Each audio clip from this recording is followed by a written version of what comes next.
Class में हम शुरू करते हैं क्वेश्चन नंबर सेकंड, जिसमें सबसे पहले लिखा है product A pass through two processes 1 and 2 then to finish top. कहते हैं प्रोडक्ट ए को बनाने के लिए शुरुआत हमने किससे की है? प्रोसेस 1 से। तो प्रोसेस 1 में काम पूरा होने का कहां पे जाएगा? प्रोसेस 2 में। और प्रोसेस 2 में 100% काम पूरा होगा देन वो कहां चला जाएगा? Finish top account. तो आपसे कहा जा रहा है प्रिपेयर प्रोसेस अकाउंट। अब आपके दो प्रोसेस है तो प्रोसेस अकाउंट कितने बनेंगे? दो बनेंगे, प्रोसेस 1 अकाउंट और प्रोसेस सेकंड अकाउंट। अच्छा, प्रोसेस का नाम ए और बी है तो प्रोसेस ए अकाउंट क्या बनेगा? बी। मतलब जो भी नाम होगा उस नाम से आपको प्रोसेस अकाउंट बनाना है। अब सबसे पहले इनपुट कितना आपके पास?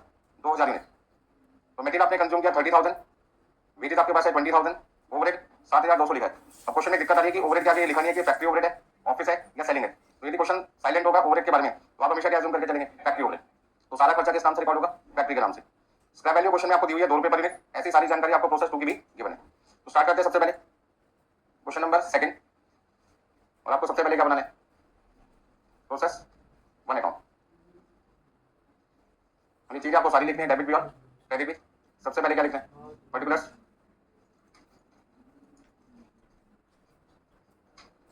यानी क्वांटिटी आपके पास है यूनिट्स में।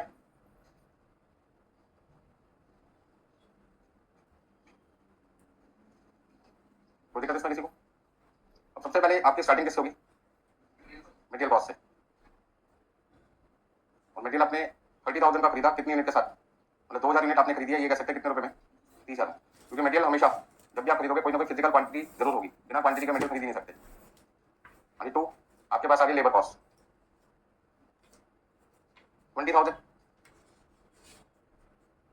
यानी फैक्ट्री ओवरहेड, फैक्ट्री ओवरहेड आपके पास है क्वेश्चन में 7,200। यानी क्वेश्चन में नॉर्मल लॉस कितना दिखाई दिया? नॉर्मल लॉस आपके पास है 5%। 5% किसका? 5% किसका? इनपुट का। इनपुट कितना आपका? 2,000। तो 2,000 का 5%। यानी 100 में यदि किसी को डाउट है तो आप ऐसे कह सकते हैं सर 2,000 का 5%। अब स्क्रैप वैल्यू का रेट आपको क्वेश्चन में कितना मेंशन करके 2 रुपए पर यूनिट। तो आपके पास वैल्यू कितनी आ जाएगी? 200। जो मटेरियल आप खरीद के लाए थे वो 2,000 किलोग्राम या 2,000 यूनिट या 2,000 टन कुछ भी हो सकता है। यहाँ पे यूनिट लिखा तो मैं 2,000 यूनिट बोलूंगा। 2,000 यूनिट पे हम अब तक कितने रुपए खर्च कर चुके हैं? 57,200। अब इन 2,000 यूनिट को जब हमने प्रोसेस किया, मतलब काम शुरू किया इन 2,000 यूनिट पे, तो आपका 100 यूनिट कौन सा लॉस हो गया? Normal loss. तो आज आप अपने कस्टमर को, कस्टमर का प्रोसेस 1 के लिए कस्टमर कौन है? प्रोसेस 2। प्रोसेस 2 को हमने कहा हम आपके लिए लेके तो आए थे 2,000 यूनिट मटेरियल की, और जैसा कुछ आप बनवाना चाहते थे वैसा बनाने के लिए हमें 100 यूनिट खराब करनी पड़ी। लेकिन नेचुरल लॉस है, हम इसे रोक नहीं सकते, ये आपके इंस्ट्रक्शन की वजह से ऐसा हुआ। तो हम आपको केवल कितना सामान दे पाएंगे? 1900। कस्टमर कहता है हमें कोई दिक्कत नहीं है, मतलब डिपार्टमेंट को कहता है हमें कोई प्रॉब्लम नहीं। अब ऐसे में हमें एक रेट निकालना पड़ता है, उस रेट को हम कहते हैं कॉस्ट पर यूनिट। क्या कहते हैं? Cost per unit. तो पिछली क्लास में मैंने आपको निकालना भी सिखाया था कॉस्ट पर यूनिट का फॉर्मूला क्या बताया था? कॉस्ट इनकट। कॉस्ट इनकट का मतलब है जिस प्रोसेस के लिए मैं कॉस्ट इनकट कर रहा हूँ उसमें कौन कौन से खर्चे थे? मटेरियल, लेबर, फैक्ट्री ओवरहेड, सबको ऐड कर देंगे। इसमें से माइनस करना है scrap value of normal loss divided by input minus normal loss की क्वांटिटी और फिर वेट लॉस की क्वांटिटी। तो फॉर्मूले के हिसाब से आप क्या कहते हो? क्या लिखूं मैं? 57,200। ये मेरे तीन खर्चे हैं, expenses number 1, expenses number 2, expenses number 3। तीनों खर्चों का टोटल आया 57,200। स्क्रैप वैल्यू मेरे पास कितनी है? 200। और मेरे पास में इनपुट कितना था? लॉस कितना है? और वेट लॉस है नहीं क्वेश्चन में। तो 57,000 रुपीज का खर्चा हम एक तरीके से करें कितनी यूनिट से रिकवर करेंगे? 1900 से। तो एक यूनिट हम कस्टमर को क्या कहेंगे? हम आपको कितने की देंगे? 30 रुपीज। तो डिपार्टमेंट 1 डिपार्टमेंट 2 को कहता है हम आपको 1900 यूनिट ट्रांसफर करेंगे और एक यूनिट का हम आपसे कितने रुपए लेंगे? 30 रुपीज चार्ज करेंगे। तो 30 रुपीज के हिसाब से हम आपसे कितने पैसे ले लेंगे? 57,000, 57,000।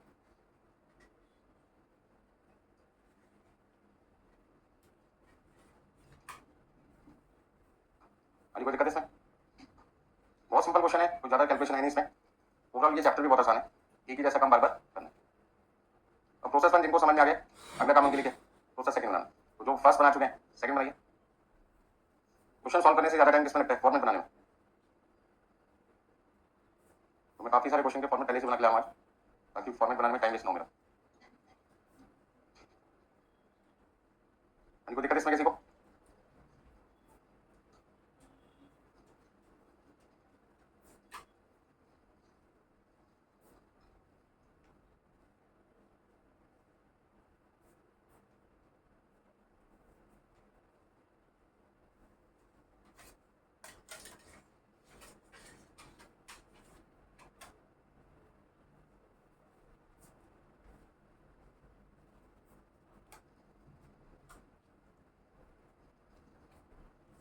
नेक्स्ट आपके पास है प्रोसेस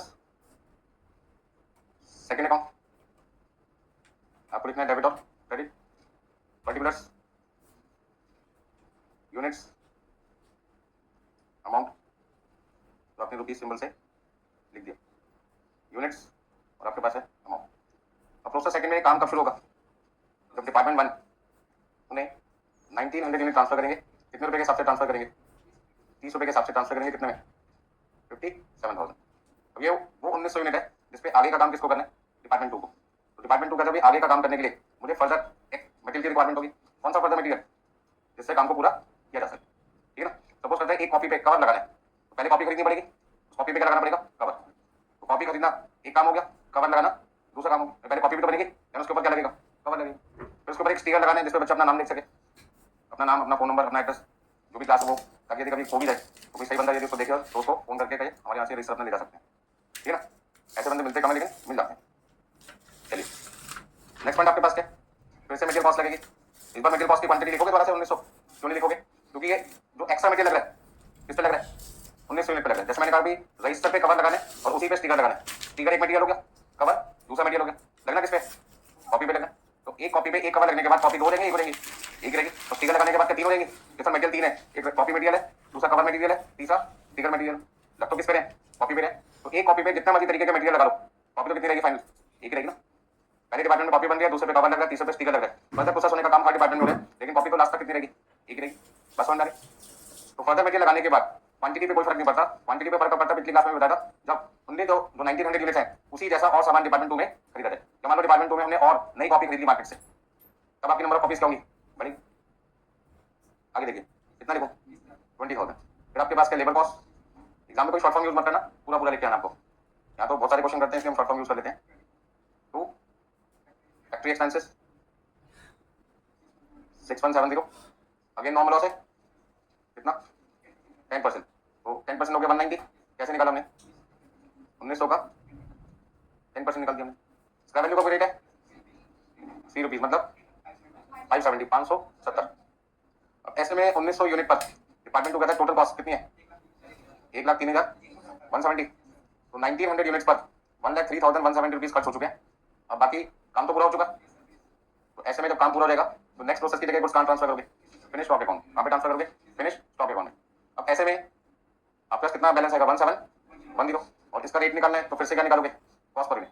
कई बच्चे बोलते हैं कि सर यहाँ पे बैलेंसिंग फिगर लिख के भी तो कॉस्ट पर यूनिट निकाल सकते हैं। बिल्कुल कर सकते हैं, पर मेरी आदत है तो फॉर्मूला लिखा है हर बार उसी का यूज करना, ताकि आपको भी एग्जाम में आदत पड़ जाए। उससे बेनिफिट क्या होगा कि कल को क्वेश्चन में नॉर्मल लॉस हो या नॉर्मल गेन हो, आप बैलेंसिंग फिगर करके रेट नहीं निकालोगे, ठीक है ना। तो यहाँ पे कॉस्ट पर यूनिट निकालने के लिए हमें क्या लिखना पड़ेगा? Cost incurred minus fair value of normal loss.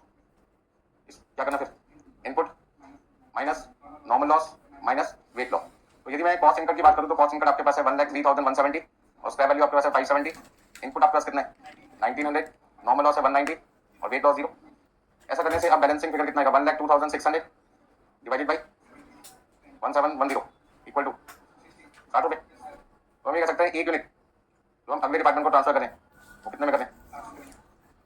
मतलब कि हम फिनिश स्टॉक अकाउंट में जो ट्रांसफर करें 60 रुपए के हिसाब से ट्रांसफर करें तो कितना रेट आएगा? वैल्यू कितनी आएगी? 1,02,600। हाँ जी, सेकंड क्वेश्चन में कोई प्रॉब्लम है तो बताइए।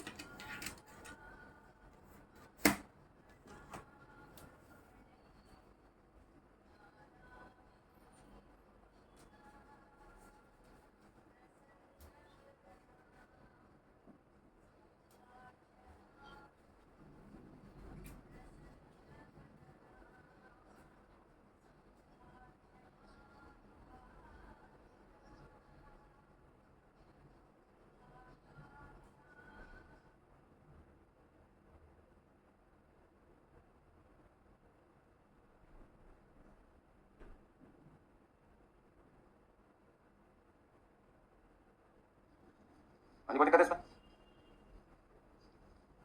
सेकंड क्वेश्चन सक्सेसफुली आपने कर लिया, इसमें कोई खास दिक्कत नहीं थी। अब बात करते हैं क्वेश्चन नंबर 3 की। हाँ जी, थर्ड क्वेश्चन में देखिए क्या लिखा है आपके लिए। Question number 3, in a factory a product passes through 2 processes A and B, कहते हैं एक फैक्ट्री में एक प्रोडक्ट को बनाने के लिए कितने प्रोसेस से होकर जाना पड़ता है? दो, ए प्रोसेस और बी प्रोसेस। तो इस बार प्रोसेस के जो नाम होंगे वो process A account, process B account. During the month certain number of units costing rupees 10 per unit introduce in process A. कहते हैं कुछ यूनिट हमने प्रोसेस ए में इंट्रोड्यूस किया, कितने रुपए के हिसाब से खरीद कर? 10 रुपए के हिसाब से। साला एक यूनिट मटेरियल की कितने रुपए में खरीदी है? 10 रुपए में खरीदी है। अब कितनी खरीदी है वो ढूंढना बाकी है। तो other cost is rupees 2850। Other cost का मतलब मटेरियल के बाद के जो लेबर के खर्चे हैं, फैक्ट्री एक्सपेंस है, वो कितने खर्चे हैं? 2850। 855 units were completed and transfer to process B. ये कहते हैं प्रोसेस बी में हमने कितने यूनिट ट्रांसफर किए?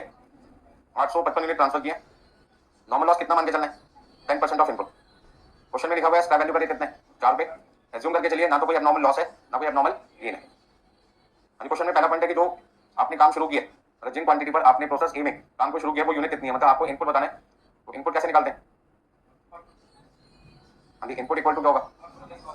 Output plus loss. ठीक है। अब क्वेश्चन में आपको आउटपुट तो गिवन है कितना? लॉस नहीं पता ना इनपुट पता। तो इनपुट को क्या एज्यूम कर लो? X unit. Assume input d x unit. हाँ जी, इनपुट को हमने क्या मान लिया? एक्स यूनिट मान लिया। तो लॉस कितना आ जाएगा? एक्स का 10%। तो x equal to 855 plus 0.10x। 10% को 0.10 लिख सकते हैं नहीं लिख सकते? पहले बताओ। 10% का होना 10/100 और आप इसको यदि 10 को 100 से डिवाइड करोगे तो कितना देगा? 0.10।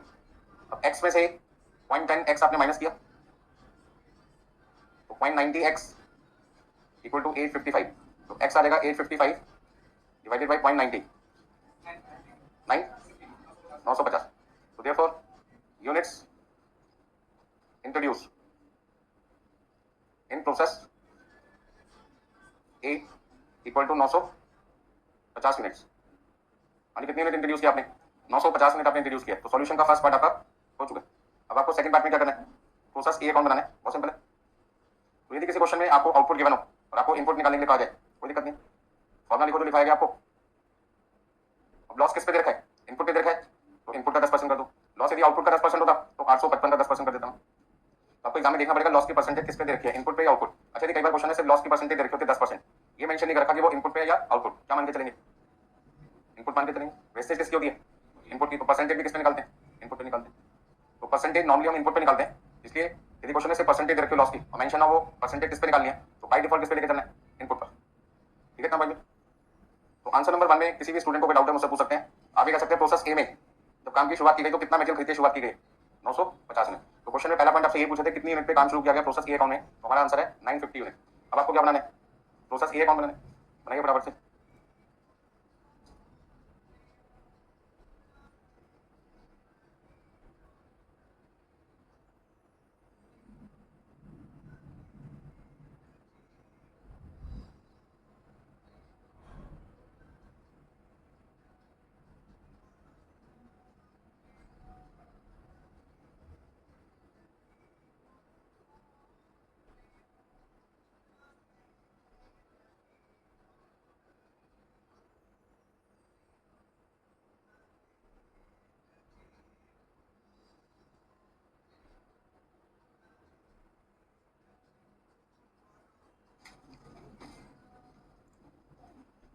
चलिए क्वेश्चन नंबर 3 का सेकंड पार्ट शुरू करते हैं आपके लिए। यानी सेकंड पार्ट में सबसे पहले हमने लिखा process A account, particulars, units, amount. यानी प्लीज फोकस कीजिए क्वेश्चन करने में। तो प्रोसेस ए हमारा पहला प्रोसेस है, तो यहाँ पे आपकी शुरुआत हमेशा किससे होगी? मटेरियल से। फर्स्ट प्रोसेस में आपकी स्टार्टिंग हमेशा किससे होगी? मटेरियल से, क्योंकि काम की शुरुआत फर्स्ट टाइम यहीं से की गई। तो यहाँ पे पहले तो कुछ था ही नहीं सामान आपके पास। कितना आपने क्वांटिटी खरीदा था? 950 यूनिट खरीदी है। और क्वेश्चन में बताया गया था एक यूनिट आप कितने की खरीद के लाए? 10 रुपए की। यदि एक यूनिट आपने 10 रुपए की खरीदी तो 950 यूनिट 9500 की खरीदी होगी आपने। क्वेश्चन में अदर कॉस्ट वर्ड लिखा हुआ है। अदर कॉस्ट का मतलब है इसमें आपकी लेबर कॉस्ट भी आ गई, फैक्ट्री एक्सपेंस भी आ गए, दोनों मिलाकर कितने? 2850 बाई नॉर्मल लॉस जो कि 10% है। 10% किसका निकालना है? 950 का 10% 95। स्क्रैप वैल्यू का कोई रेट दे रखा है? 2 रुपए, 4 रुपए 4 पीस। कितना लिखे? 380 380। अब प्रोसेस ए से गुड्स बनकर कहाँ जाएगा? प्रोसेस बी में जाएगा। कितना? पहले तो वैल्यू बताओ कितना आएगा? 12350 यानी 12350। अब ऐसे में कितनी क्वांटिटी बच गई? इसका रेट निकालने का एक आसान तरीका बैलेंसिंग फिगर निकाल लो और क्वांटिटी से क्या कर दो डिवाइड। और दूसरा तरीका आपके पास क्या, cost incurred minus square value of normal loss divided by input. देखिए हर क्वेश्चन में यदि आप इस तरीके से करेंगे तो फायदा क्या होगा, फॉर्मूला आपको याद हो जाएगा और आपकी आदत बन जाएगी कि हर काम इस तरीके से ही करना है। यानी नॉर्मल लॉस फिर माइनस क्या है, वेट लॉस। तो कॉस्ट इनकर्ड आपके पास है 12,350, square value 380 divided by 950 minus 95 minus 0। अच्छा कितना लिखे, 11,970 डिवाइडेड बाय इक्वल टू 14। तो 14 रुपये का रेट आ गया एक यूनिट का, तो 14 रुपीज से आपको मल्टीप्लाई करना है 11,970। बोलिए भाई थर्ड क्वेश्चन में कोई प्रॉब्लम किसी को? तो जिन स्टूडेंट ने थर्ड क्वेश्चन कंप्लीट कर लिया उनके लिए नेक्स्ट क्वेश्चन है 6।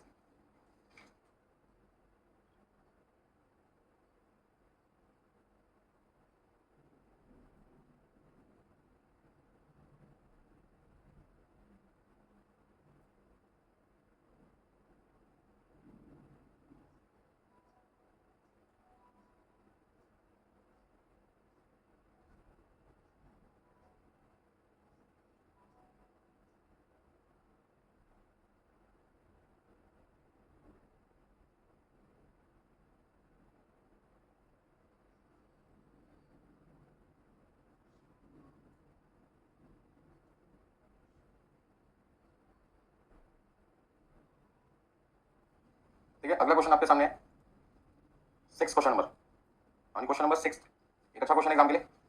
अ प्रोडक्ट पासेस थ्रू 3 प्रोसेसेस। एक प्रोडक्ट कितने प्रोसेसेस से होकर पूरा होता है, 3 प्रोसेसेस से। 10,000 unit at a cost of P1 were issued to process A. कहते हैं आपने सबसे पहले काम कहां पे शुरू किया होगा, प्रोसेस ए में। यहाँ पर आपने मटेरियल कितनी यूनिट भेजी है, 10,000 यूनिट भेजी है। कितने रुपए के हिसाब से खरीद कर भेजी है, 1 रुपए के हिसाब से खरीद के भेजी है। इसका मतलब जब आप प्रोसेस ए अकाउंट बनाएंगे तो टू मटेरियल कॉस्ट 10,000 यूनिट, 1 रुपए के हिसाब से वैल्यू भी कितनी आएगी, 10,000। तो सबसे पहले हम बात करते हैं क्वेश्चन नंबर 6 की। और इसमें आपके पास में 3 प्रोसेस हैं, प्रोसेस ए, फिर प्रोसेस बी और फिर आपके पास है प्रोसेस सी। यानी प्रोसेस ए में हमें इनपुट कितना लगाने को बोले, यानी 10,000 यूनिट्स लगाने को बोले, ठीक है। और किस रेट से, 1 रुपए के हिसाब से। तो कॉस्ट पर यूनिट कितना आ गया इसमें, 1 रुपए। तो आपकी वैल्यू कितनी आ गई, अमाउंट कितना आ जाएगा आपके पास में, इन दोनों को मल्टीप्लाई करेंगे तो आप मटेरियल कॉस्ट कह सकते हैं आपके पास। फर्स्ट प्रोसेस में मटेरियल कॉस्ट कितनी आ जाएगी, 10,000। आगे देखिए क्वेश्चन में क्या लिखा, सन्ड्री मटेरियल। सन्ड्री मटेरियल का मतलब मेन मटेरियल के बाद जो फर्दर मटेरियल आप यूज कर रहे हैं उसका नाम क्या दे दिया, सन्ड्री मटेरियल। जैसे शर्ट बनानी है तो कपड़ा आपका मेन मटेरियल हो गया और उसके ऊपर जो बटन लग रहे हैं, धागे लग रहे हैं, साइड लग रहे हैं, वापली क्या बन जाएगा, सन्ड्री मटेरियल। रजिस्टर आपका मेन मटेरियल है, उसके ऊपर जो कवर लगाया वो सन्ड्री मटेरियल हो गया, या आपने स्टिकर लगा दिया वो आपका सन्ड्री मटेरियल हो गया, ठीक है। इतना आगे देखिए क्वेश्चन में लेबर दे रखी है, डायरेक्ट एक्सपेंस गिवन है। वेस्टेज ऑफ प्रोसेस ए 5%। पहले प्रोसेस में नॉर्मल लॉस कितना है और बी में कितना है, 4%। तो पहले में 5% है, दूसरे में आपका 4% है। तो wastage of process A was sold at ₹25 पैसा पर यूनिट, बी में 50 पैसे पर यूनिट है और सी में कितना है, 1 रुपये। अब यहाँ पर एक अच्छी बात क्या दिखाई दी मुझे, स्क्रैप वैल्यू जो पर यूनिट है वो हर प्रोसेस का दिया हुआ है, 25 पैसे, 50 पैसे और 1 रुपये। अभी स्क्रैप वैल्यू का रेट हर प्रोसेस में, इसका हर प्रोसेस में कोई ना कोई लॉस होता होगा। और आपको ए और बी प्रोसेस की तो परसेंटेज दे रखी है लॉसेस की, किसकी मिसिंग है, सी प्रोसेस की मिसिंग। तो हो सकता है क्वेश्चन में आपसे पूछ लिया जाए कि सी प्रोसेस में लॉस की परसेंटेज कितनी, ये भी पूछ सकते हैं एग्जाम में। अब देखना पड़ेगा पूछा या नहीं पूछा। The overhead charges were 168% of direct labour. तो सबसे पहले क्वेश्चन में ढूंढो डायरेक्ट लेबर कितनी है, यानी डायरेक्ट लेबर कॉस्ट कितनी है हर प्रोसेस की, 5,000, 8,000 और 65। फिर ये कहते हैं कि यदि हम इसका 168% कर दें, कितना कर दें, 168% कर दें लेबर कॉस्ट का।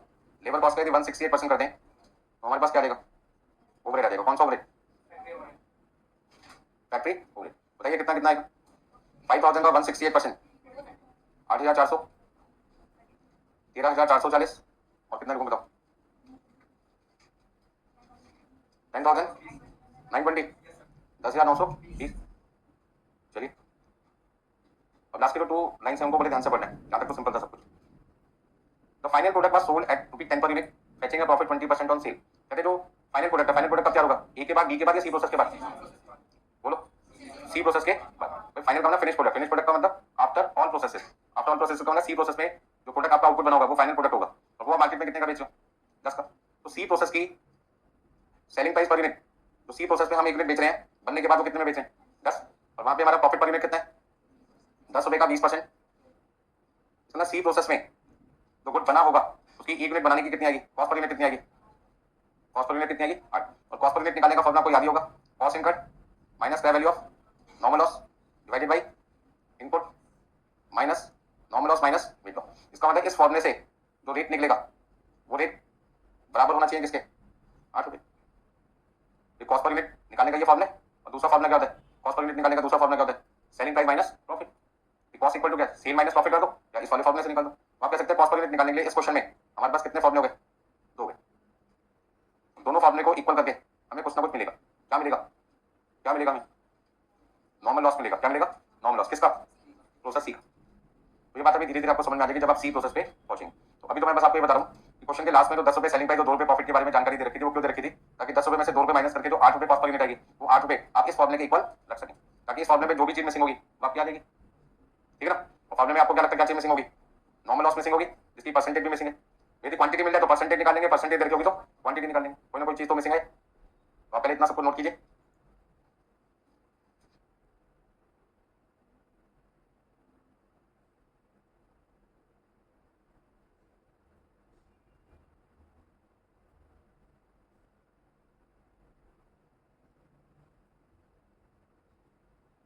तो आज की क्लास में हमने केवल सिंपल क्वेश्चन से स्टार्टिंग किया। फर्स्ट 2 क्लासेस में कॉन्सेप्ट को समझने की कोशिश कर रहे थे, उन कॉन्सेप्ट के बेसिस पे आज हमने पहले सिंपल क्वेश्चन किए, जिसमें से कौन से लॉसेस की बारे में बात की जा रही है, नॉर्मल लॉसेस। तो सेकंड क्वेश्चन, थर्ड क्वेश्चन और सिक्स क्वेश्चन, इन तीनों क्वेश्चन में सिर्फ आपको क्या दिखाई दिया, नॉर्मल लॉसेस। सिक्स क्वेश्चन के बाद में आपको एबनॉर्मल लॉसेस की प्रैक्टिस करवाऊंगा और एक नया कॉन्सेप्ट कराऊंगा, एबनॉर्मल गेन। तो ऐसे क्वेश्चन करेंगे जिसमें सारी चीजें एक साथ आ जाएगी, नॉर्मल लॉस भी होगा, एबनॉर्मल लॉस भी होगा, एबनॉर्मल गेन भी होगा। तो एग्जाम में जो क्वेश्चन मिलते हैं उसमें नॉर्मली सारी चीजें होती हैं एक साथ, ऐसे कहते हैं पैसा वसूल क्वेश्चन। पैसा वसूल का मतलब जानेंगे, जो एग्जाम आप देने जा रहे हो उसकी एग्जामिनेशन फीस दे रहे हो, तो आप क्या चाहते हो, मेरे पैसे पूरे वसूल हो, मतलब जितना मैंने पढ़ा है वो सबको एग्जाम में आना चाहिए। नहीं, तो किसी फंक्शन में जाते हैं, किसी को टोकन मनी लिफाफे में डाल के देते हैं, तो क्या एम होता है वहाँ पे जाने का, जितने पैसे दिए उतने वसूल करने हैं, उससे ज्यादा, उससे ज्यादा। वही आपकी जो इच्छा वहाँ पे होती है, फंक्शन में जाते रहे, पार्टी में जाते रहे, यदि 100 रुपये दिया है, कम से कम 500 रुपये का सामान खाना है, 2000 रुपये का सामान भर के लाना है। ठीक है ना। पहले आइसक्रीम खाते हैं, फिर कॉफी पीते हैं, फिर आइसक्रीम खाते हैं, फिर चाय पीते हैं, फिर आइसक्रीम खाते हैं, छोड़ना कुछ नहीं है, भले तबियत खराब हो जाए अगले दिन। ठीक है ना। बट ऐसा लगता है आज की पार्टी मिस ना हो जाए। तो किसी भी फंक्शन में यदि आप चाहते हैं आपका पूरा पैसा वसूल हो, तो जो टाइम कार्ड पे लिखा था 7 बजे आप आ जाइए, 6:30 पहुंच जाओ। ठीक है ना। पहले पूरा मायना करो आधे घंटे तक, कौन सी चीज कहाँ क्या मिल रही है, ताकि कोई चीज मिस ना हो जाए आपकी। ठीक उसी तरीके से एग्जाम में यदि पेपर आपका 2 बजे, तो 1:30 बजे तक पहुंच जाओ, 10 बजे 9:30 तक पहुंच जाओ।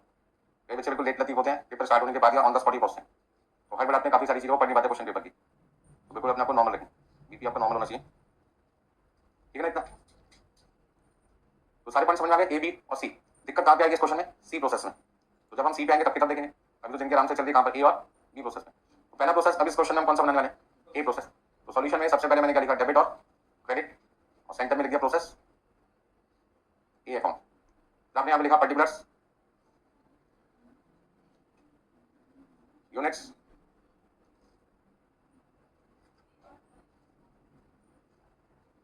चलिए अब क्वेश्चन में पहला प्रोसेस आपके सामने, जैसे मैंने आपको कहा, तो सबसे पहले हमारी शुरुआत किससे होगी, मटेरियल कॉस्ट से। हमने वर्कर को 10,000 यूनिट लाके दिए और 1 यूनिट 1 रुपए के हिसाब से खरीद के दिए, तो 10,000 यूनिट के लिए हमने कितने रुपए पे किए होंगे, 10,000। वर्कर कहते हैं मटेरियल तो लाके दे दिया, हमारे पैसे भी तो दो, बट उससे पहले एक सन्ड्री मटेरियल के नाम का भी खर्चा है। अच्छा, सन्ड्री मटेरियल से क्वांटिटी पे कोई फर्क पड़ता है।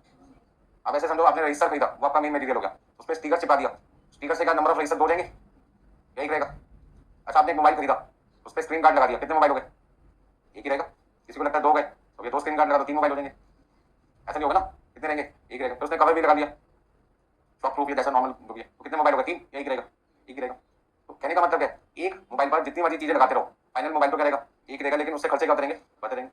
आपने कवर लगाया, उसका खर्चा बढ़ गया, आपने उसमें सिम कार्ड डाला, उसका खर्चा बढ़ गया, आपने उस पर स्क्रीन गार्ड लगा दिया, खर्चा बढ़ गया। ये सारे क्या है, सन्ड्री मटेरियल। जैसे क्वांटिटी पे कोई फर्क नहीं पड़ा, बट आपकी कॉस्ट कभी जा रही है, बढ़ती जा रही है। बस समझ आ रही है। तो सन्ड्री मटेरियल आपकी कॉस्ट को इंक्रीज करता है, लेकिन आपकी क्वांटिटी पे कोई फर्क नहीं डालता। अच्छा, डायरेक्ट एक्सपेंसेस कितने, 1050, और फैक्ट्री ओवरहेड, फैक्ट्री ओवरहेड अभी आपने वर्किंग नोट में निकाला था, तो मैं दोबारा से नहीं कैलकुलेट नहीं करता, वहीं से देख के लिखूंगा, लिख देता हूँ वर्किंग नोट। कितना तभी 8,400। अब 10,000 यूनिट पर आपने प्रोसेस ए में काम की शुरुआत की थी, और टोटल आपका खर्चा कितना हो चुका है, 25,450। 10,000 यूनिट्स पर आप 25,450 रुपये खर्च कर चुके हैं। और क्वेश्चन में बताया गया था कि पहले प्रोसेस में जो नॉर्मल लॉस हुआ है वो कितना था, 5%। तो 5% किसका, 10,000 का। तो 10,000 का 5%, 500। किसी को दिक्कत है तो आप ऊपर यहाँ पे कैलकुलेट भी करके देख सकते हैं। 10,000 का 5%, 500। स्क्रैप वैल्यू का रेट हमें क्वेश्चन में मेंशन है 25 पैसे पर यूनिट। यदि एक यूनिट 25 पैसे की बिकेगी तो 500 यूनिट कबाड़ी वाले को हम कितने की देंगे। और ऐसे में अब जो कुछ यहाँ पे तैयार होगा वो चला जाएगा प्रोसेस बी अकाउंट में 90 500 यूनिट। अब इसका रेट क्या होगा?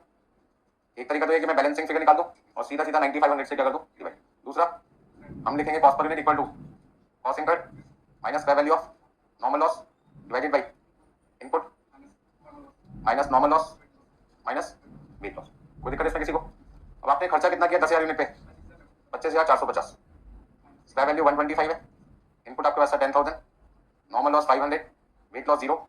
अभी 25,325 में से 25,325 आपकी नेट कॉस्ट आ गई, तो डिवाइड करना किससे? तो पर यूनिट कॉस्ट कितनी लिख सकते हैं? 2.66। एक मिनट। अभी 25,325 को हमने डिवाइड कर दिया 9500 से, आपके पास आ जाएगा 2.6657। 5789 आ रहा था तो मैंने 8 को क्या बना दिया, 9 बना दिया। तो यहाँ पे रेट लिख देते हैं 2.66579। अब आपको कैसा डेसिमल के बाद 5 डिजिट के लिए, क्योंकि यहाँ पे कितने हैं 4, तो यहाँ पे एक एक्स्ट्रा लेके चलते हैं, ठीक है ना? हाँ 168%, 68% नहीं 168%। 8,400 निकालने के लिए लेबर की जो कॉस्ट है 5,000 रुपये, उसका 168% है, तो 5,000 का 168% करना पड़ेगा, ना कि 68। 168 ठीक है, आप ध्यान से देखो, ठीक है ना? आपकी सैलरी मेरी सैलरी से 68% ज्यादा है, ऐसा कह सकते हैं, या आपकी सैलरी मेरी सैलरी का 168% है, ठीक है बात, ठीक है ना? यदि मेरी सैलरी 5,000 है तो आपकी 168% है मेरी सैलरी का, तो 5,000 का 168% का तो कितना है 8,400। तो आप खाली 68% नहीं लेके जाएंगे, तो मेरे से 68% ज्यादा आपकी, तो जितना अमाउंट मुझे मिलता है वो तो मिलेगा मिलेगा, और 68% 34 आपको एक्स्ट्रा मिलेगा। तो 8,400 को निकालने के दो तरीके हैं, या तो आप 5,000 का 168% कर दो, या 5,000 प्लस 5,000 इंटू 68%। तो इस क्वेश्चन में सीधा सीधा लिखा था कि फैक्ट्री का खर्चा 168% है लेबर कॉस्ट का, तो मुझे कुछ नहीं करना, सिर्फ लेबर कॉस्ट का 168% निकालना।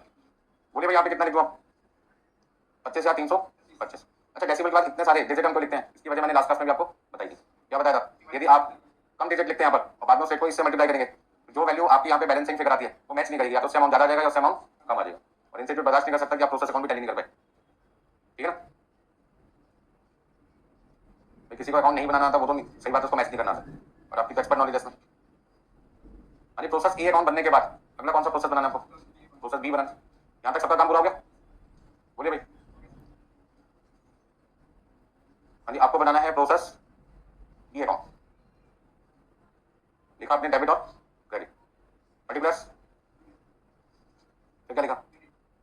यूनिट और अमाउंट, पर्टिकुलर्स, यूनिट्स, अमाउंट। सबसे पहले हम यहाँ पर प्रोसेस बी में काम कब शुरू कर पाएंगे? जब प्रोसेस ए आपको कुछ काम करके देगा। तो प्रोसेस ए से हमने पूछा कि कितने में भेज रहे हो? उन्होंने कहा 9,500 में भेज रहे हैं। कितने में? 25,325 में। अब प्रोसेस ए का काम यहाँ पे खत्म हुआ, किसका काम चालू हुआ? बी का। तो बी को सन्ड्री मटेरियल खरीद के लाना पड़ेगा, कितने का? उसके ऊपर लेबर कॉस्ट का खर्चा आएगा, फिर आपके डायरेक्ट एक्सपेंसेस भी हैं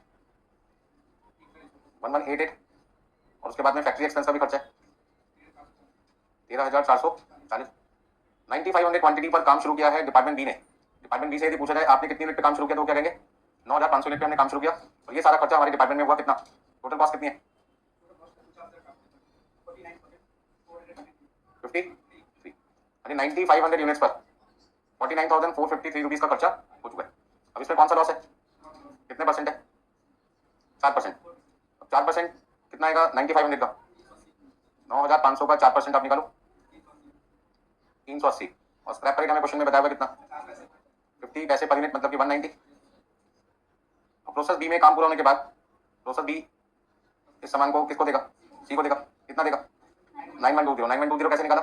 9500 में से 380 माइनस किया, तो आपका आ जाएगा 9120। अब 9120 का रेट कितना है उसे निकालने के लिए फिर से क्या करोगे? कॉस्ट पर यूनिट लिखोगे, और ना cost incurred minus input minus normal loss. कई बच्चे कहते हैं सर ये फॉर्मूला देखिए हमारा टाइम वेस्ट हो रहा है। वेस्ट नहीं हो रहा, अभी आगे जब भी कहीं क्वेश्चन में नॉर्मल लॉस या नॉर्मल गेन होगा वहां पे फॉर्मूला को बहुत मदद देगा, हेल्प करेगा। तो कॉस्ट इनकर्ड आपके पास में 49,453 माइनस का वैल्यू डिवाइडेड बाई 9500 380 माइनस 0। अब 49,263 डिवाइडेड बाई 9120, हाँ जी 49,263 को हमने डिवाइड कर दिया 9120 से, और रेट आपके पास निकल क्या रहा है? हाँ जी 5.40164। हाँ जी बातें ना कीजिए, देखो बहुत ज्यादा बात कर रहे हो। ठीक है ना, पढ़ते टाइम क्यों बात करना, नहीं समझ में आ रहा मुझसे पूछिए, ठीक है ना।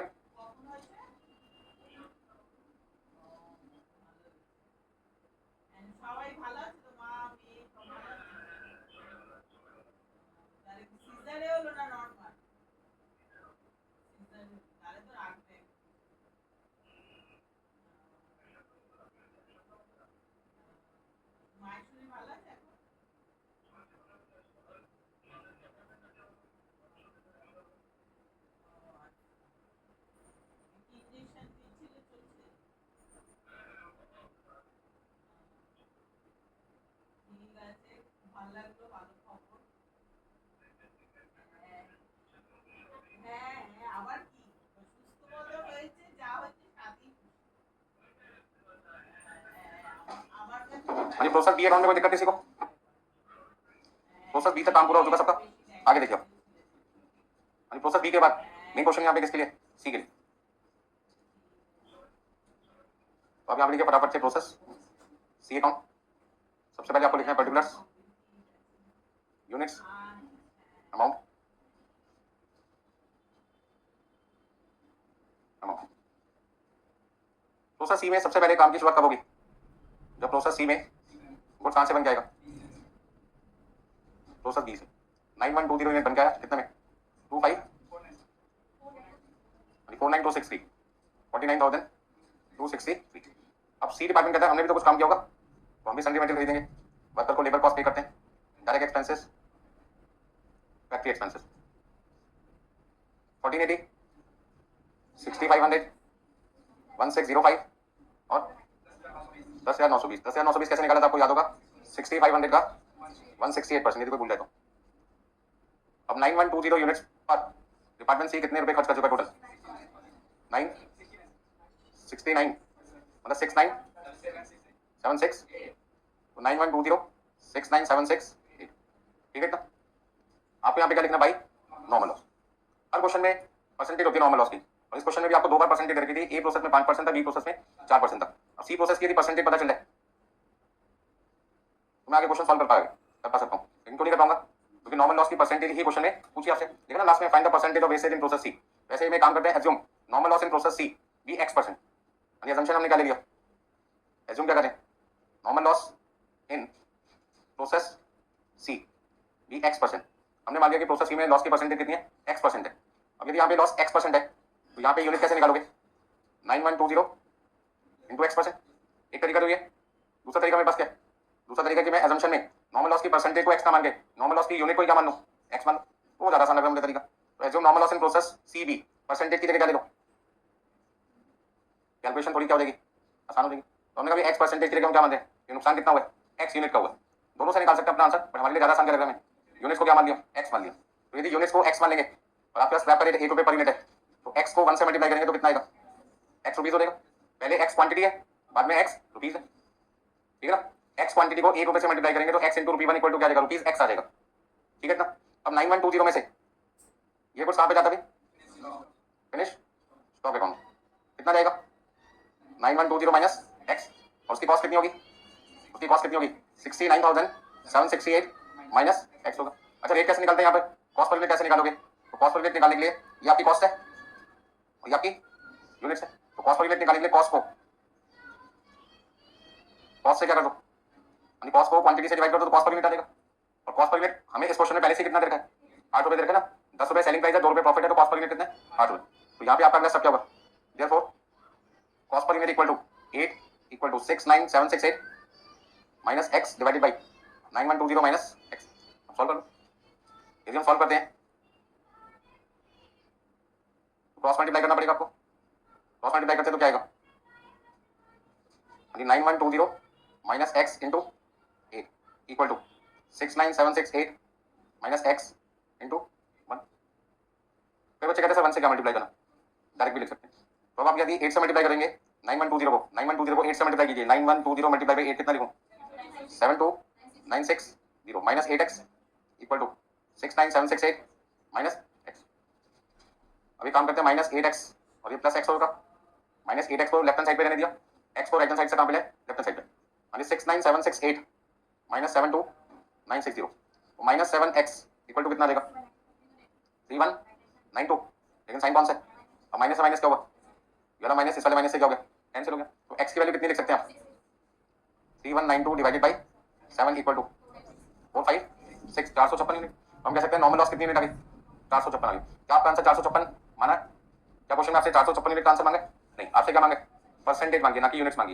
यदि आपसे कहते हैं क्वेश्चन में find normal loss in process C in units, तो आपका आंसर 456 पे खत्म हो जाता, लेकिन उन्होंने आपका आंसर यूनिट्स में ना मांगे, किसमें मांगे परसेंटेज। तो परसेंटेज में निकालने के लिए 456 को 9120 यूनिट से क्या कर दो डिवाइड कर दो, क्योंकि लॉस की परसेंटेज किस पे निकलती है इनपुट पे, ये बात मैंने आपको बोला भी था। नुकसान किसका होता है इनपुट का, तो परसेंटेज हम बाय डिफॉल्ट किस पे निकालते हैं इनपुट पे निकालते हैं, ठीक है ना। तो किसी को कैलकुलेशन में कोई प्रॉब्लम आए तो मुझसे पूछ सकते हैं, अभी दोबारा सुनाओ आगे सबको। तो यहाँ पे परसेंटेज लेने से बेटर क्या था, नॉर्मल लॉस को एक्स क्या मान लो यूनिट, तो कैलकुलेशन थोड़ी सी आप ले जाओगे आसान हो जाएगी। तो फाइनल आंसर कैसे लिखेंगे एग्जाम में, percentage of normal loss in process C equal to normal loss divided by input into 100। अब 456 यूनिट का आपको नुकसान हुआ कितनी यूनिट पर 9120, मतलब डिपार्टमेंट सी को हमने 9120 यूनिट लाके दी थी डिपार्टमेंट डी से, और डिपार्टमेंट सी ने फर्दर प्रोसेस करते टाइम कितना सामान खराब कर दिया 456, कितने परसेंट। तो आप कह सकते हैं कि प्रोसेस सी में लॉस की परसेंटेज जो क्वेश्चन में मिसिंग थी वो कितने परसेंट है 5% है 5% है। तो ये आपका मेन आंसर होगा जो आपसे पूछ रहे हैं 5%। तो ये आपका मेन सॉल्यूशन है, बाकी सारे आपके क्या थे वर्किंग नोट से। तो process A account process B account process C account के सारे जो प्रोसेस है वो क्वेश्चन नंबर 6 में क्या थे वर्किंग नोट से, और मेन सॉल्यूशन क्या एक छोटी सी कैलकुलेशन। तो ध्यान रखते हैं एग्जाम में यदि कोई क्वेश्चन 10 नंबर का रही तो खाली 5% निकालने के 10 नहीं मिल रहे, बाकी सारे काम करने के भी मार्क्स हैं। नहीं तो कोई बच्चा सातरे से पूछ के लिख देगा 5%, ठीक है ना।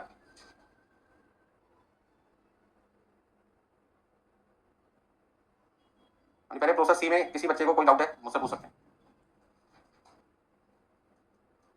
आज की क्लास में हमने पहले नॉर्मल लॉस के क्वेश्चंस की प्रैक्टिस की, हम एक दो क्वेश्चन आपको कराऊंगा किसकी एबनॉर्मल लॉस के क्वेश्चन की प्रैक्टिस कराऊंगा, और एक नया कॉन्सेप्ट सीखेंगे कौन सा एबनॉर्मल गेन, और उसके बाद में मिक्स क्वेश्चन आ जाएंगे। जब मिक्स क्वेश्चन आएंगे तब आपका दिमाग पूरा घूमने लगेगा, ठीक है ना। तो उस समय ये जो फॉर्मुला लिखा था मैं कॉस्ट पर यूनिट का बहुत काम आएगा, क्योंकि एबनॉर्मल गेन हो या एबनॉर्मल लॉस हो उसका इंपैक्ट किस पर नहीं पड़ना चाहिए कस्टमर पे। कस्टमर कहता है एबनॉर्मल लॉस एबनॉर्मल गेन, ये नाम सुनने में तो अच्छा लगता है बट इनका इंपैक्ट हम पे नहीं पड़ता, ठीक है ना। कौन से लॉसेस का इंपैक्ट कस्टमर पे पड़ेगा नॉर्मल लॉस और वेट लॉस, और कौन से लॉस का या कौन से गेन का इंपैक्ट कस्टमर पे नहीं पड़ता एबनॉर्मल लॉसेस और एबनॉर्मल गेन का, ठीक है इतना नोट कर लिया सबने।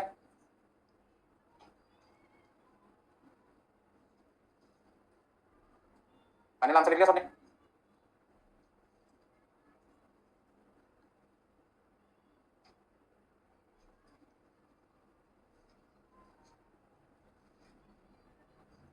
अब मैं प्रैक्टिस कर रहा हूँ आपको किसकी एबनॉर्मल लॉस की।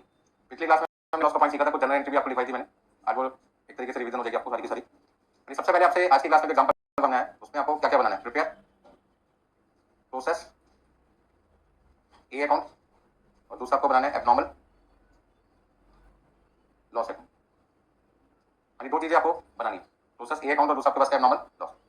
कुछ खर्चे भी आपने किए, तो खर्चों में सबसे पहला खर्चा है मटेरियल कॉस्ट, यानी 4000 यूनिट आपने परचेज किए at the rate ₹50 per unit, यानी 4000 यूनिट आपने परचेज किया कितने रुपए के हिसाब से 50 रुपए के हिसाब से। Wages factory overhead office overhead और कौन से सेलिंग ओवरहेड, ये सारे खर्चे हमें क्वेश्चन में दिए हुए हैं। वेजेस आपके पास में है 1,20,000 रुपए, फैक्ट्री ओवरहेड का खर्चा आप मान के चले 80% ऑफ वेजेस ऐसे लिखा हुआ है।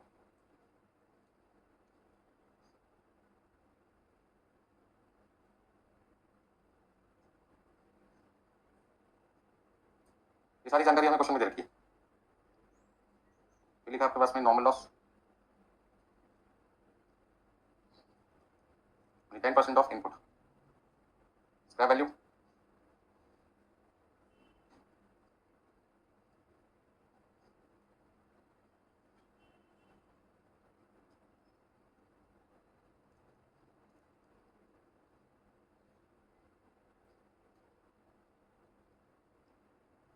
यानी output transfer to process B, process B में जो हमने क्वांटिटी ट्रांसफर की है वो हमने किया 3300 यूनिट। सबसे पहले तो बताइए कि जब मैं प्रोसेस ए अकाउंट आपके लिए बनाऊंगा तो कौन से खर्चे मुझे नहीं लेने, एक ऑफिस ओवरहेड और सेलिंग ओवरहेड लेने ही नहीं है। तो ऐसे खर्चे तो दे रखे होते क्वेश्चन में और हमें उसकी जरूरत नहीं, क्या कर दो, इग्नोर कर दो, ठीक है ना। तो जिन चीजों की जरूरत है बोलेंगे, जिनकी जरूरत नहीं है वो हटा देंगे। तो कौन सी चीजों की जरूरत होती है, वो सारे खर्चे जिसका रिलेशन फैक्ट्री कॉस्ट से होता है। तो फैक्ट्री कॉस्ट में क्या होता है, direct material, direct labour, direct expense and factory expenses, चार चीज आती है। तो कितने लोग ऐसे हैं जो प्रोसेस ए खुद बना पाएंगे, चलिए बहुत सारे लोगों ने हाथ लगे, अच्छा लगा मुझे। यानी फटाफट से खुद बनाइए, जिनको दिक्कत आएगी उनके साथ में हुई।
देखिए सबसे पहले हम बनाते हैं प्रोसेस ए अकाउंट।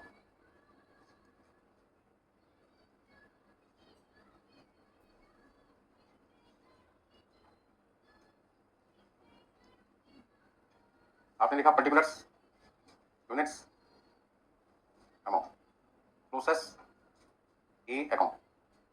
और प्रोसेस ए अकाउंट जो आपको बनाना है उसमें सबसे पहले आप शुरुआत किससे करेंगे, जल्दी बताइए।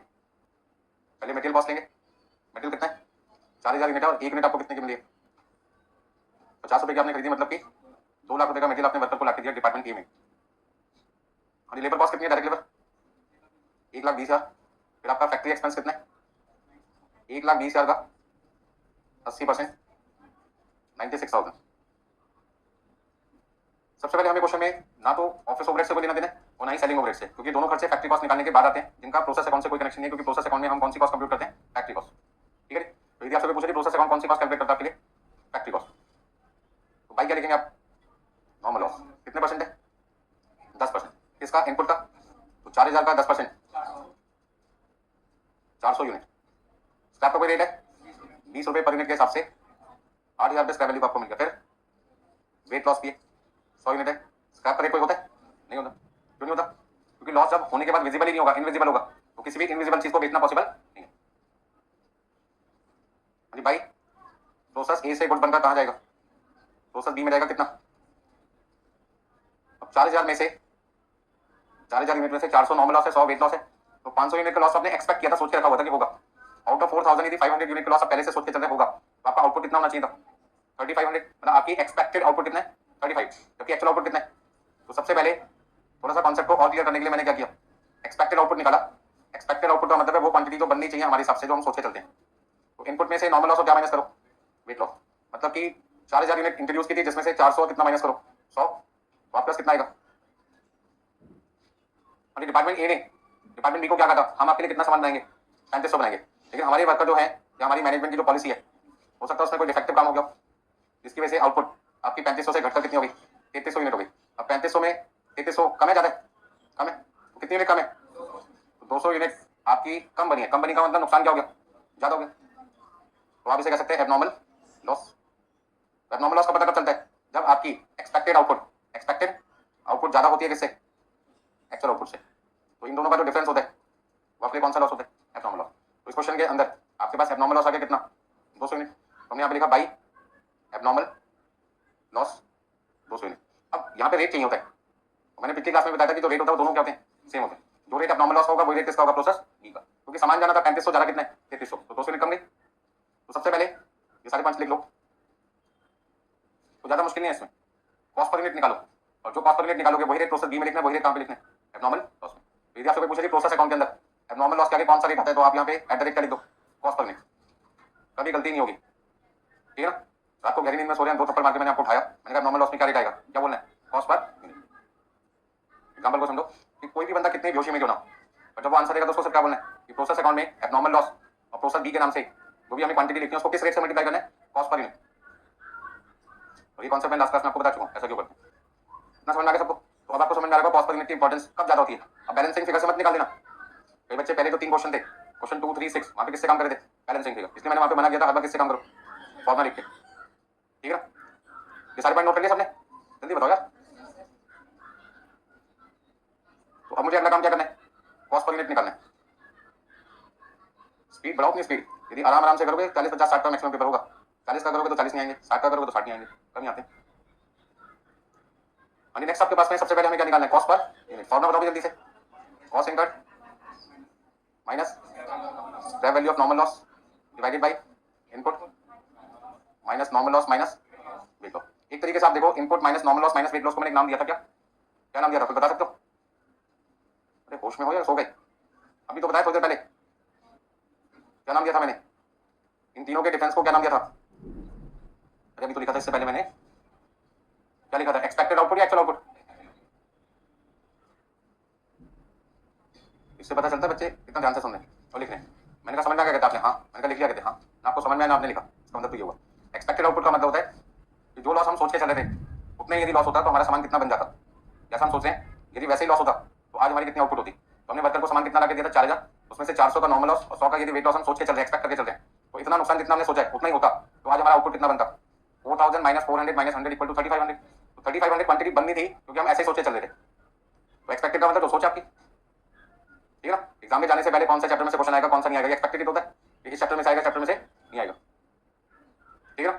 अब जैसे जैसे एग्जाम नजदीक आते रहेंगे बच्चे फोन करके पूछ रहे थे तो आपने इंपॉर्टेंट क्वेश्चन की तो लिस्ट दी, आप इसमें से भी बताओ कौन सा आएगा। और एक चैप्टर में 50 क्वेश्चन है, मैंने उसमें 20 भी बोल दिया, वो कहते हैं 20 तो बहुत ज्यादा है, 5-6 बताओ कितने। तो फिर ऐसे में मैं एडवाइस कर दे रहा हूँ, आज पड़ोस में जो भी आपको छोटा बच्चा दिखाई दे वो भगवान का दूसरा रूप है। भगवान खुद आपको बताएंगे ये क्वेश्चन आने वाला है, ठीक है ना? यानी का मतलब मैं कैसे बता सकता हूँ यार वो 5 क्वेश्चन कौन से हैं, 2 क्वेश्चन कौन से जो एग्जाम में आने। पेपर मैंने बनाया तो मैं पहले बता देता क्लास में सबको, पूरे हिंदुस्तान को यार ये क्वेश्चन आते हैं, फायदा कैसे पेपर देने का। सारी चीजें सीख के जाओ। यदि हर चैप्टर के इंपॉर्टेंट क्वेश्चन की लिस्ट मैंने आपको दिया, इसका मतलब है हर चैप्टर में जितने कंटेंट है, पॉइंट्स हैं, वो सारे क्वेश्चंस में कवर होते हैं, कवर हो जाते हैं। क्लियर होगा मैं? तो इनपुट में से नॉर्मल लॉस और वेट लॉस माइनस करने के बाद जो आउटपुट बचती है उसको क्या कहते हैं? Expected output. तो यदि आपसे कोई पूछे एग्जाम में, सारे मैं ऑब्जेक्टिव क्वेश्चन का आंसर दे रहा हूं आपको कि कॉस्ट पर यूनिट निकालते टाइम कौन सी आउटपुट से डिवाइड किया जाता है? कॉस्ट पर यूनिट निकालते टाइम कौन सी आउटपुट से डिवाइड किया जाता है? एक्सपेक्टेड आउटपुट या एक्चुअल आउटपुट? तो आपका आंसर क्या? एक्सपेक्टेड आउटपुट, ठीक है? अच्छा, जो कॉस्ट पर यूनिट निकलता है ये एक्चुअल कॉस्ट पर यूनिट है या एक्सपेक्टेड कॉस्ट पर यूनिट है? जब आपने डिवाइड ही एक्सपेक्ट से किया तो आंसर भी कौन सा आएगा? एक्सपेक्टेड ही आएगा ना? नहीं दिमाग क्यों नहीं लगाते? सब बेच के आएगा, बोलो अपने पास भी रखो। सारी एनर्जी 99% सुबह उठते ही मोबाइल में लगा देते हो अपनी। स्नैपचैट हो गया आपका, इंस्टाग्राम, उन्हें सबको डिलीट करो, ठीक है ना? और जो फोटो अब यहाँ पे खींच तो क्लास में उसको सुबह देखा करो उठते ही। सर ने पिछली क्लास में क्या क्या मेन पॉइंट्स बताए। जब आपका कोर्स कंप्लीट हो जाए, पास हो जाए, सारी आप डाल लेना दोबारा, ठीक है ना? तो अच्छा फोन खरीदोगे, महंगा फोन खरीदोगे, क्वालिटी भी अच्छी होगी, पिक्चर क्वालिटी। तो दिक्कत इसमें किसी को भी आप यदि डिवाइड ही एक्सपेक्टेड आउटपुट से करें तो आपका रिजल्ट भी कौन सा आएगा? एक्सपेक्टेड। अब मेरा क्वेश्चन आपसे है कि ऐसा क्यों करते हैं हम अपने अगले डिपार्टमेंट को एक्चुअल कॉस्ट पर यूनिट क्यों नहीं बताते? यदि मैं यहाँ पर एक्चुअल आउटपुट से डिवाइड करता हूँ तब तो एक्चुअल कॉस्ट पर यूनिट आती ना। और मैंने डिवाइड ही किससे किया? एक्सपेक्टेड से, तो मेरा आंसर भी कौन सा है? एक्सपेक्टेड। तो ध्यान से समझिए, जो कॉस्ट पर यूनिट मैं डिपार्टमेंट बी को बता रहा हूँ वो कौन सी बता रहा हूँ? एक्सपेक्टेड। क्यों क्यों धोखा किया मैंने उसके साथ? यानी जब हमें डिपार्टमेंट बी ने ऑर्डर दिया था उस समय हमें थोड़ी पता था कि हमारी आउटपुट 3300 यूनिट आएगी। हम तो क्या सोच के बैठे थे? 3500 आएगी। अब मान लीजिए सपोज करते हैं डिपार्टमेंट ए के पास है मॉर्निंग में कि आप मुझे कितना सामान बना के दे दोगे। मैंने कहा यदि मैं 4000 यूनिट पे काम शुरू करता हूँ उसको यदि बोला कि 4 पे करूंगा, उसको क्या बोलूंगा? काम मैं किस पे शुरू करूंगा? 4000 पे। उसका 10% कौन सा लॉस होगा? Normal loss. और 100 कौन सा लॉस होगा? वेट लॉस तो मैं तेरे को कितना सामान बना के दे दूंगा, 3500 यूनिट बना के दे दूंगा। ऐसा डिपार्टमेंट ए किसको कहेगा? बी को। ठीक है जी। तो बी के दिमाग में तो क्या कहेगा रहेगा हमेशा कि जो रेट मुझे बताया जाएगा उसमें कॉस्ट किसकी होगी? 3500 यूनिट की, और डिवाइड भी किससे होगा? 3500 से। फिर उसने दोपहर को दोबारा फोन करके पूछा 1 बजे 2 बजे के आसपास, तो ये अब रेट में कितना फर्क है? मैंने कहा जो रेट सुबह था वही रेट अब है। 4000 यूनिट पे काम शुरू करेंगे, 400 का नॉर्मल लॉस होगा, 100 का वेट लॉस होगा, 3500 यूनिट तेरे को बना के देंगे। तो फिर भी अपने मन में क्या सोचा है? कॉस्ट भी ऊपर 3500 की होगी, डिवाइड भी किससे करेंगे? 3500। तो उसने शाम को एक बार और पूछ लिया 6 बजे के आसपास, ऐसा अब रेट कितना है? हमने कहा 4000 यूनिट पे काम शुरू करेंगे, 400 का नॉर्मल लॉस होगा, 100 का वेट लॉस होगा, तेरे को सामान कितना देंगे? 3500। तो डिपार्टमेंट बी के माइंड में क्या फिक्स हो गया यार, ये डिपार्टमेंट ए जो सुबह बोलता है वही बात दोपहर को बोलता है, वही बात शाम को बोलता है। इसका मतलब बोलता है एक ही बात है, हम उसकी बात पे क्या हो जाएगा? यकीन हो जाएगा। क्या रेट सुबह दोपहर शाम तक क्या रहेगा? सेम रहेगा, रेट चेंज ही नहीं होता, रेट क्या रहेगा? कांस्टेंट। तो जब किसी पर्सन से आपको कोई सामान खरीदना है और आपको पता लग गया सुबह दोपहर शाम कभी भी खरीदो एक ही रेट रहता है, तो कभी भी खरीद लो। यदि आपको पता चलता है सुबह महंगा मिलता है रात को सस्ता मिलता है, तब सुबह ना खरीद के कब खरीदोगे? रात को खरीदोगे। ठीक है ना? जैसे सब्जी मार्केट में होता है, वेजिटेबल्स मार्केट में सुबह फ्रेश होता है, ठीक है ना? लाइट होती है, सनलाइट, विजिबिलिटी ज्यादा होती है, लोगों को पहचानने की कौन सा सामान खराब है कौन सा नहीं है। क्या होता है उसमें? रेट महंगा होता है। अब आपको यदि 11 बजे के आसपास जाए क्या होगा? सुबह यदि रेट 20 रुपये था, शाम को 10 रुपये के आसपास आ रहता रेट, बट उसमें से सारी चीजें ठंडी हो जाती है तो अच्छी क्वालिटी होती है। पैसे में क्या करते हैं जो लोग पैसा बचाने की कोशिश करते हैं रात को चले जाते हैं, और जो कहते हैं बढ़िया क्वालिटी का कुछ चाहिए वो सुबह चले जाते हैं। पर यहाँ पे हम सुबह दोपहर शाम की बात नहीं कर रहे हैं, यहाँ तो हम बात करें कि डिपार्टमेंट बी का तो माइंड में रेट चल रहा है कि फ्लक्चुएट ना हो, वो हमने क्या कर दिया? दूर कर दिया। मैंने कहा कभी भी आप खरीदो हमसे रेट क्या रहेगा? सेम रहेगा, क्योंकि हमारा फॉर्मूला ये है cost income minus scrap value of normal loss divided by input minus normal loss minus weight loss that is expected output. तो एक्सपेक्टेड आउटपुट चेंज नहीं होती, चेंज क्या होती है? Actual output. तो हम किससे डिवाइड कर रहे हैं? एक्सपेक्टेड, जो चेंज नहीं होता। और जब आपका डिनोमिनेटर चेंज ही नहीं हो रहा ना न्यूमरेटर चेंज हो रहा तो आपका रेट हमेशा क्या आएगा? और जब रेट सेम आएगा तो आपको क्या होगा? क्या कभी भी सामान का ऑर्डर दे दो सुबह दोपहर शाम, कभी भी ऑर्डर दे दो, रेट पे कोई फर्क नहीं पड़ना। तो पहला पॉइंट है ऑर्डर ए को किसने देना है? बी ने। और बी क्या चाहता है? मुझे रेट क्या मिले? कम। और जब हमने उसको बता दिया तो कभी भी ऑर्डर दे रेट क्या रहेगा? सेम। तो फायदा क्या होगा हमें? हमें कभी भी ऑर्डर मिलेगा, हमें कोई दिक्कत ना खरीदने वाले को ना बनाने वाले को। बस समझ में आ गया? चलिए अब जल्दी से रेट बताइए कितना कितना लिखें। आपकी कॉस्ट कितनी है? तीनों का सम कितना है? 4,16,000। 4,16,000 रुपये हमने कॉस्ट इनकर की है, minus 8,000 divided by minus 400 equal to 4,08,000 को हमने डिवाइड किया, एक रेट निकल के आएगा। हाँ जी अभी लिखता हूँ मैं डिवाइड करके 116.57143, ठीक है ना? 3 मैंने इसलिए लिखा क्योंकि 142 आ रहा था और उसके बाद था 8, तो मैंने क्या लिख दिया 3। अब यहाँ पे रेट कितना लिखना दोनों जगह? 116.57143, हाँ जी 116.57143, 116.57143 मल्टीप्लाई करके बताओ कितना आएगा? 23,314, 23314 और नीचे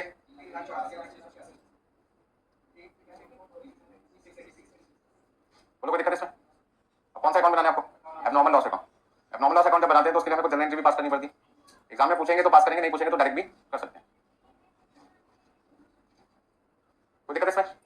तो डिपार्टमेंट बी को हमने क्या कहा? हम जो भी आपको सामान देंगे चाहे 3500 दें चाहे 3600 दें चाहे 3400 दें, कोई भी क्वांटिटी दे उसका रेट क्या लगेगा? 116.5714। तो रेट पहले से क्या हो गया? फिक्स हो गया, ठीक है जी। अब मैं यहाँ पे 3200 यूनिट ट्रांसफर करूंगा तो भी ये रेट रहेगा, 3400 यूनिट ट्रांसफर करूंगा तो भी ये रेट रहेगा, 3500 यूनिट ट्रांसफर करूंगा तो भी ये रेट रहेगा, 3600 यूनिट ट्रांसफर करूंगा तो भी ये रेट रहेगा, ठीक है जी। तो डिपार्टमेंट ए जब डिपार्टमेंट बी को क्वांटिटी ट्रांसफर करेगा तो डिपार्टमेंट ए बी को क्या कहता है? क्वांटिटी फ्लक्चुएट हो सकती है और रेट आपका क्या रहेगा? सेम रहेगा।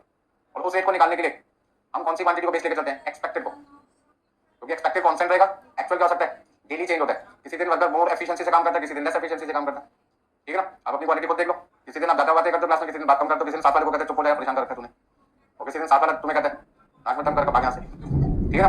तो कभी आप परेशान किसी को करते हैं, कोई आपको परेशान करता है, कभी दोनों शांत करते हैं, कभी दोनों लड़ते हैं। ऐसे में क्या होगा? आपकी हर क्लास में परफॉर्मेंस क्या होगी?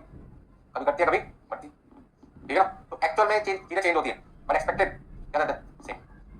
हो गया सबका? चलिए फटाफट सब क्या बनाना है? Abnormal loss account.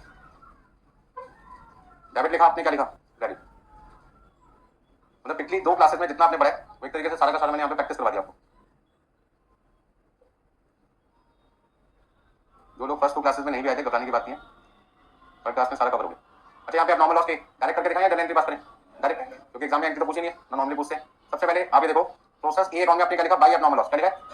तो यदि ए में बाई अब नॉर्मल लॉस है तो अब नॉर्मल लॉस में क्या लिखोगे? To process A account. कितनी यूनिट का लॉस था? और 1 यूनिट का नुकसान जो था वो 116.57143 था, जो आपके पास अप्रोक्सीमेटली आया था 23,340। तो आपने सबसे पहले क्या कहा डिपार्टमेंट ए को कि आपके डिपार्टमेंट ए में वर्कर ने एक्स्ट्रा लॉस किया कितनी यूनिट का? 200 यूनिट का, जिसे हम कहते हैं एबनॉर्मल लॉस। और एबनॉर्मल लॉस का नुकसान कितना हुआ? 23,340। जब नुकसान होता है थोड़ा सा दुख होता है, लेकिन दुख के बाद हमेशा क्या आता है? सुख भी आता है। सुख का नाम कैश। कैश का मतलब कबाड़ी वाला हमारे पास सुख लेके आया। कौन सा सुख? वो कहता है जी 200 यूनिट आपकी खराब हो गई थी, वो मुझे भेज दो ना, मैं आपको कुछ पैसे दे दूंगा और आपका लॉस क्या रहेगा? कम हो जाएगा। मैंने कहा शुभ काम में देरी क्यों, फटाफट से पैसे दे। कितने पैसे देगा? 20 रुपये पर यूनिट। हमने कहा नुकसान तो बहुत ज्यादा होगा 116 रुपये का। वो कहता मुझे इससे मतलब नहीं है, कबाड़ का रेट क्या चल रहा है मार्केट में? 20 रुपये। ठीक है ना, 4000। अब आप सोचो जो आप रजिस्टर अभी यहाँ पे यूज कर रहे हैं पढ़ने में कॉस्टिंग का, जब आपका कोर्स कंप्लीट हो जाएगा, पास हो जाएंगे, तो रजिस्टर आपके लिए क्या हो जाएगा? बेकार हो जाएगा। अब आप सोचो इस रजिस्टर को भरने के लिए आपने फीस पे की, तो फीस की कॉस्ट लगी नहीं लगे, प्लस जो पेन आप यूज कर रहे हैं, जो रजिस्टर यूज कर रहे हैं, तो रजिस्टर भी मटेरियल है, पेन भी आपका मटेरियल है, और सबसे कीमती तो आपका टाइम है जो आप यहाँ पे डिवोट कर रहे हैं। यदि टाइम आपने यहाँ डिवोट ना किया होता, कहीं काम कर रहे होते, तो कुछ ना कुछ पैसे मिलते। ठीक है ना, तो कहने का मतलब क्या है? वो रजिस्टर हमारा फीस 6000 रुपये, तो क्या 6000 रुपये में कबाड़ी खरीद देगा क्या? देखो उसको मैंने सुमित सर को दी थी फीस, उन्होंने मुझे पढ़ाया और मैंने रजिस्टर क्लास में बैठ के भरा। एक काम करो 6000 रुपये तो सुमित सर की फीस पे करो, plus travelling expense, plus time labour cost, plus pen sundry material, plus register direct material, सारे पैसे दे रहा हूँ मुझे। वो कहता सबको ला के रख दो किस पे? वेट मशीन पे। अब आप मेरे पास आए तो सुमित सर आप चलो कबाड़ी वाला आपको बुला रहे हैं। मैंने कहा भैया मैं बिकाऊ नहीं हूँ, लेबर थोड़ी हूँ, मैं अपनी सर्विसेज आपको दे रहा हूँ, बिकने के थोड़ी आऊँ, बस समझो। तो लेबर कॉस्ट बिकती नहीं है। इसी तरीके से ना मशीन बिकेगी ना आपका पेन बेच रहे हो, पेन तो आपने यूज किया और फेंक दिया क्लास में, आधे सारे बच्चे यहीं फेंक जाते हैं। ठीक है ना, तो कहने का मतलब क्या है? लास्ट में आपके पास बचेगा क्या? वो रजिस्टर। तो सिर्फ आप वेट मशीन पे क्या रखने के होंगे? रजिस्टर। तो वेट मशीन पे किसका वेट दिखाई दे रहा है? सिर्फ रजिस्टर का। तो पैसे भी किसके मिलेंगे? रजिस्टर के मिलेंगे। तो उसका वैल्यू हमेशा किसकी मिलती है? जो चीज कबाड़ी वाले के पास ले जाओ हुई। बस समझ में? सिंपल सी बात है। तो अब आपके पास में 200 यूनिट पर 23,314 रुपए का नुकसान हुआ था। कबाड़ी वाले ने आपका थोड़ा सा दुख कम किया 4000 रुपए से। ठीक है ना, और ऐसे में बाकी का जो लॉस है आप उसे राइट ऑफ करेंगे कहां से? बैलेंसिंग फिगर कितना? 19,314 रुपए। कोई दिक्कत इसमें? पूरे पैसे कभी नहीं मिलते, थोड़े मिलते हैं। खर्चा हमेशा ज्यादा होता है नुकसान करने में, पैसे रिकवरी कम होती है। कोई दिक्कत इसमें किसी को? मान लो आप कार में जा रहे हैं, सामने वाला कोई पर्सन है, नई नई कार सीख रहा था, उसने आपकी कार को हिट कर दिया, हेडलाइट टूट गई। ठीक है, और आपने प्रूफ कर दिया कि सामने वाले को गलती तेरी है, तो आपको पैसे देगा किसके? हेडलाइट। ठीक है, हेडलाइट मान लीजिए 10,000 की थी, आपने 10,000 उससे ले ली। अब आप बताओ आपका नुकसान 10,000 नहीं हुआ था क्या? वो जब आप गाड़ी सर्विस सेंटर पे लेके जाएंगे, अब वो कहता है भाई साहब इस कार को आप 5 दिन के लिए छोड़ के जाइए। 5 दिन के लिए गाड़ी कहाँ पे चली गई? Service centre. 5 दिन में आप बिना गाड़ी के तो घूमोगे नहीं, तो आपको ओला या उबर जो भी आपके पास सर्विस है, टैक्सी सर्विस, वो यूज करनी पड़ेगी। और दिन में आप हर रोज 5-6 जगह जाते थे, एक दिन का टैक्सी सर्विस का खर्चा 2,000 रुपया है, 5 दिन का कितना हो गया? ये तो लोग सोचते ही नहीं है। जब किसी से झगड़ा हो रहा है, पैसे मांग ही रहे हो, तो पूरे मांगो ना। वो क्या कहेगा? भाई साहब मैंने तो आपके सिर्फ क्या बोला है? हेडलाइट। मैं तो उसके पैसे दूंगा, पुलिस वाले को बुला लो, नहीं देखोगे ना तो कहीं ना कहीं नुकसान तो आपका कितना है? 10,000 प्लस 10,000, 20,000 का, लेकिन मिल तो कितने रहे? 10,000। और कल को सामने वाले की गलती है, लेकिन वो आपसे ज्यादा पावरफुल है, वो 5 बंदे गाड़ी में बैठे थे, आप अकेले थे, और पता चला हमें पैसे भरने पड़ गए। ऐसा भी हो जाता ना, आपने बहस करी, 2-4 थप्पड़ पड़े, उसका पैसे भी जेब से निकाल के दी। तो कंडीशन क्या होती है देखनी पड़ती है उसके हिसाब से। तो फायदे की जगह कई बार क्या हो जाता है? नुकसान भी हो जाता है। पता चला पहले से अपनी जेब से 10,000 निकाल के दी, लाइट हमारी टूटी और पैसे हम ही दे रहे। ठीक है ना, अब ऐसे कैसे हो सकता है? लाइट हमारी टूटी, पैसे को वो कहता भाई साहब आपने हमारी गाड़ी को हिट कर दिया, डेंट पड़ गया, और डेंट बिल्कुल ना के बराबर था, फिर भी हमसे कितने रुपए मांग रहे हैं? 10,000 देने पड़ेंगे, नहीं तो पिटते चले जाएंगे। ठीक है ना, और मैं तो कहता एक बार पिट गए तो पिट ही गए, फिर तो 1 रुपये मत दो। एक थप्पड़ लगेगा 100 लगेगा ना, बेइज्जती तो हो गई। क्या कहते हो? तो कम से कम उन 5 में से एक बंदे को ऐसा पकड़ो, ऐसा धो, उसे भी लगेगा यार किसी बंदे से पंगा हुआ है। ठीक है ना, चलिए। तो कहने का मतलब क्या है? एक थप्पड़ के बाद आप 10,000 दे रहे, तो पहले दे रहे थे यार, तो पड़ी गया तो फिर 1 रुपये मत दो। चलिए आगे देखिए। तो ये सारे मैं आपको बता रहा हूँ पॉइंट्स, फ्यूचर में आप अपने पैसे कैसे बचा सकते हो, कैसे ज्यादा पैसे किसी से लेने। ठीक है इतना। तो अब आगे देखिए नेक्स्ट एग्जांपल 2, यानी नॉर्मल लॉस, एबनॉर्मल लॉस, सारे पॉइंट क्लियर हो गए। अब आपके पास जो नया पॉइंट आ रहा है एबनॉर्मल गेन। एग्जांपल 2 बाद में लेते हैं, पहले क्या लेते हैं? Abnormal gain. एबनॉर्मल गेन का मतलब क्या है? अनएक्सपेक्टेड गेन, मतलब वो गेन जो आपने सोचा नहीं था हो गया। जैसे आप रास्ते में जा रहे थे क्लास खत्म होने के बाद और देखा एक 2,000 का नोट आपकी जमीन पर आपके पैरों के आगे पड़ा हुआ है, इधर देखा उधर देखा ऊपर नीचे देखा और उठा लिया। ठीक है ना, तो 2,000 आपके लिए क्या था? अनएक्सपेक्टेड गेन है। सोचे नहीं था ना, क्या 2,000 का नोट आपने गिरा था जमीन पे उठाने के लिए? नहीं। तो जो पैसा आपकी जेब से लगानी है और वो आपको मिल जाए, वो तो आपके लिए क्या फायदा। अब इसका क्वांटिटी से क्या लेना है? मतलब जो पैसे मैं कस्टमर से मांग रहा हूँ उस क्वांटिटी के मांग रहा हूँ जिसके लिए मैंने एक्स्ट्रा खर्चा किया ही नहीं था। आप इस पैसे सोचो, मैंने वर्कर को 4,000 यूनिट लाके दी, मैंने वर्कर को कितनी यूनिट लाके दी काम के लिए? जो काम की शुरुआत होगी 4,000 यूनिट, उसने कहा कि मेरा 500 यूनिट का लॉस होगा। अभी जो प्रीवियस एग्जांपल था उसी को बेस लेके चल रहा हूँ। तो मेरा आउटपुट कितना आएगा? 3500। 4,000 यूनिट पर मान के चलिए हमारे 1,40,000 रुपए खर्च हो गए। इस 1,40,000 रुपए में मटेरियल कॉस्ट भी है, लेबर कॉस्ट भी है, फैक्ट्री एक्सपेंसेस में सारे एक्सपेंसेस हैं। मतलब 1,40,000 के अंदर क्या क्या चीज है? Material cost plus labour cost plus factory expenses, सारे खर्चे इंक्लूड है आपके। अब 1,40,000 रुपए का खर्चा हमने क्या सोच के किया था कि हम कितनी यूनिट बना पाएंगे? 35 यूनिट बना पाएंगे। ठीक है, और हमारे वर्कर कितनी यूनिट का नुकसान करेंगे? 500 यूनिट का नुकसान करेंगे। ये 500 यूनिट हमारे लिए कौन सा लॉस है? तो आप इस 4,000 यूनिट को क्या कहते हो? इनपुट। हमने इसको नाम दे दिया नॉर्मल लॉस, और ये आपके पास क्या आएगा, एक्सपेक्टेड आउटपुट।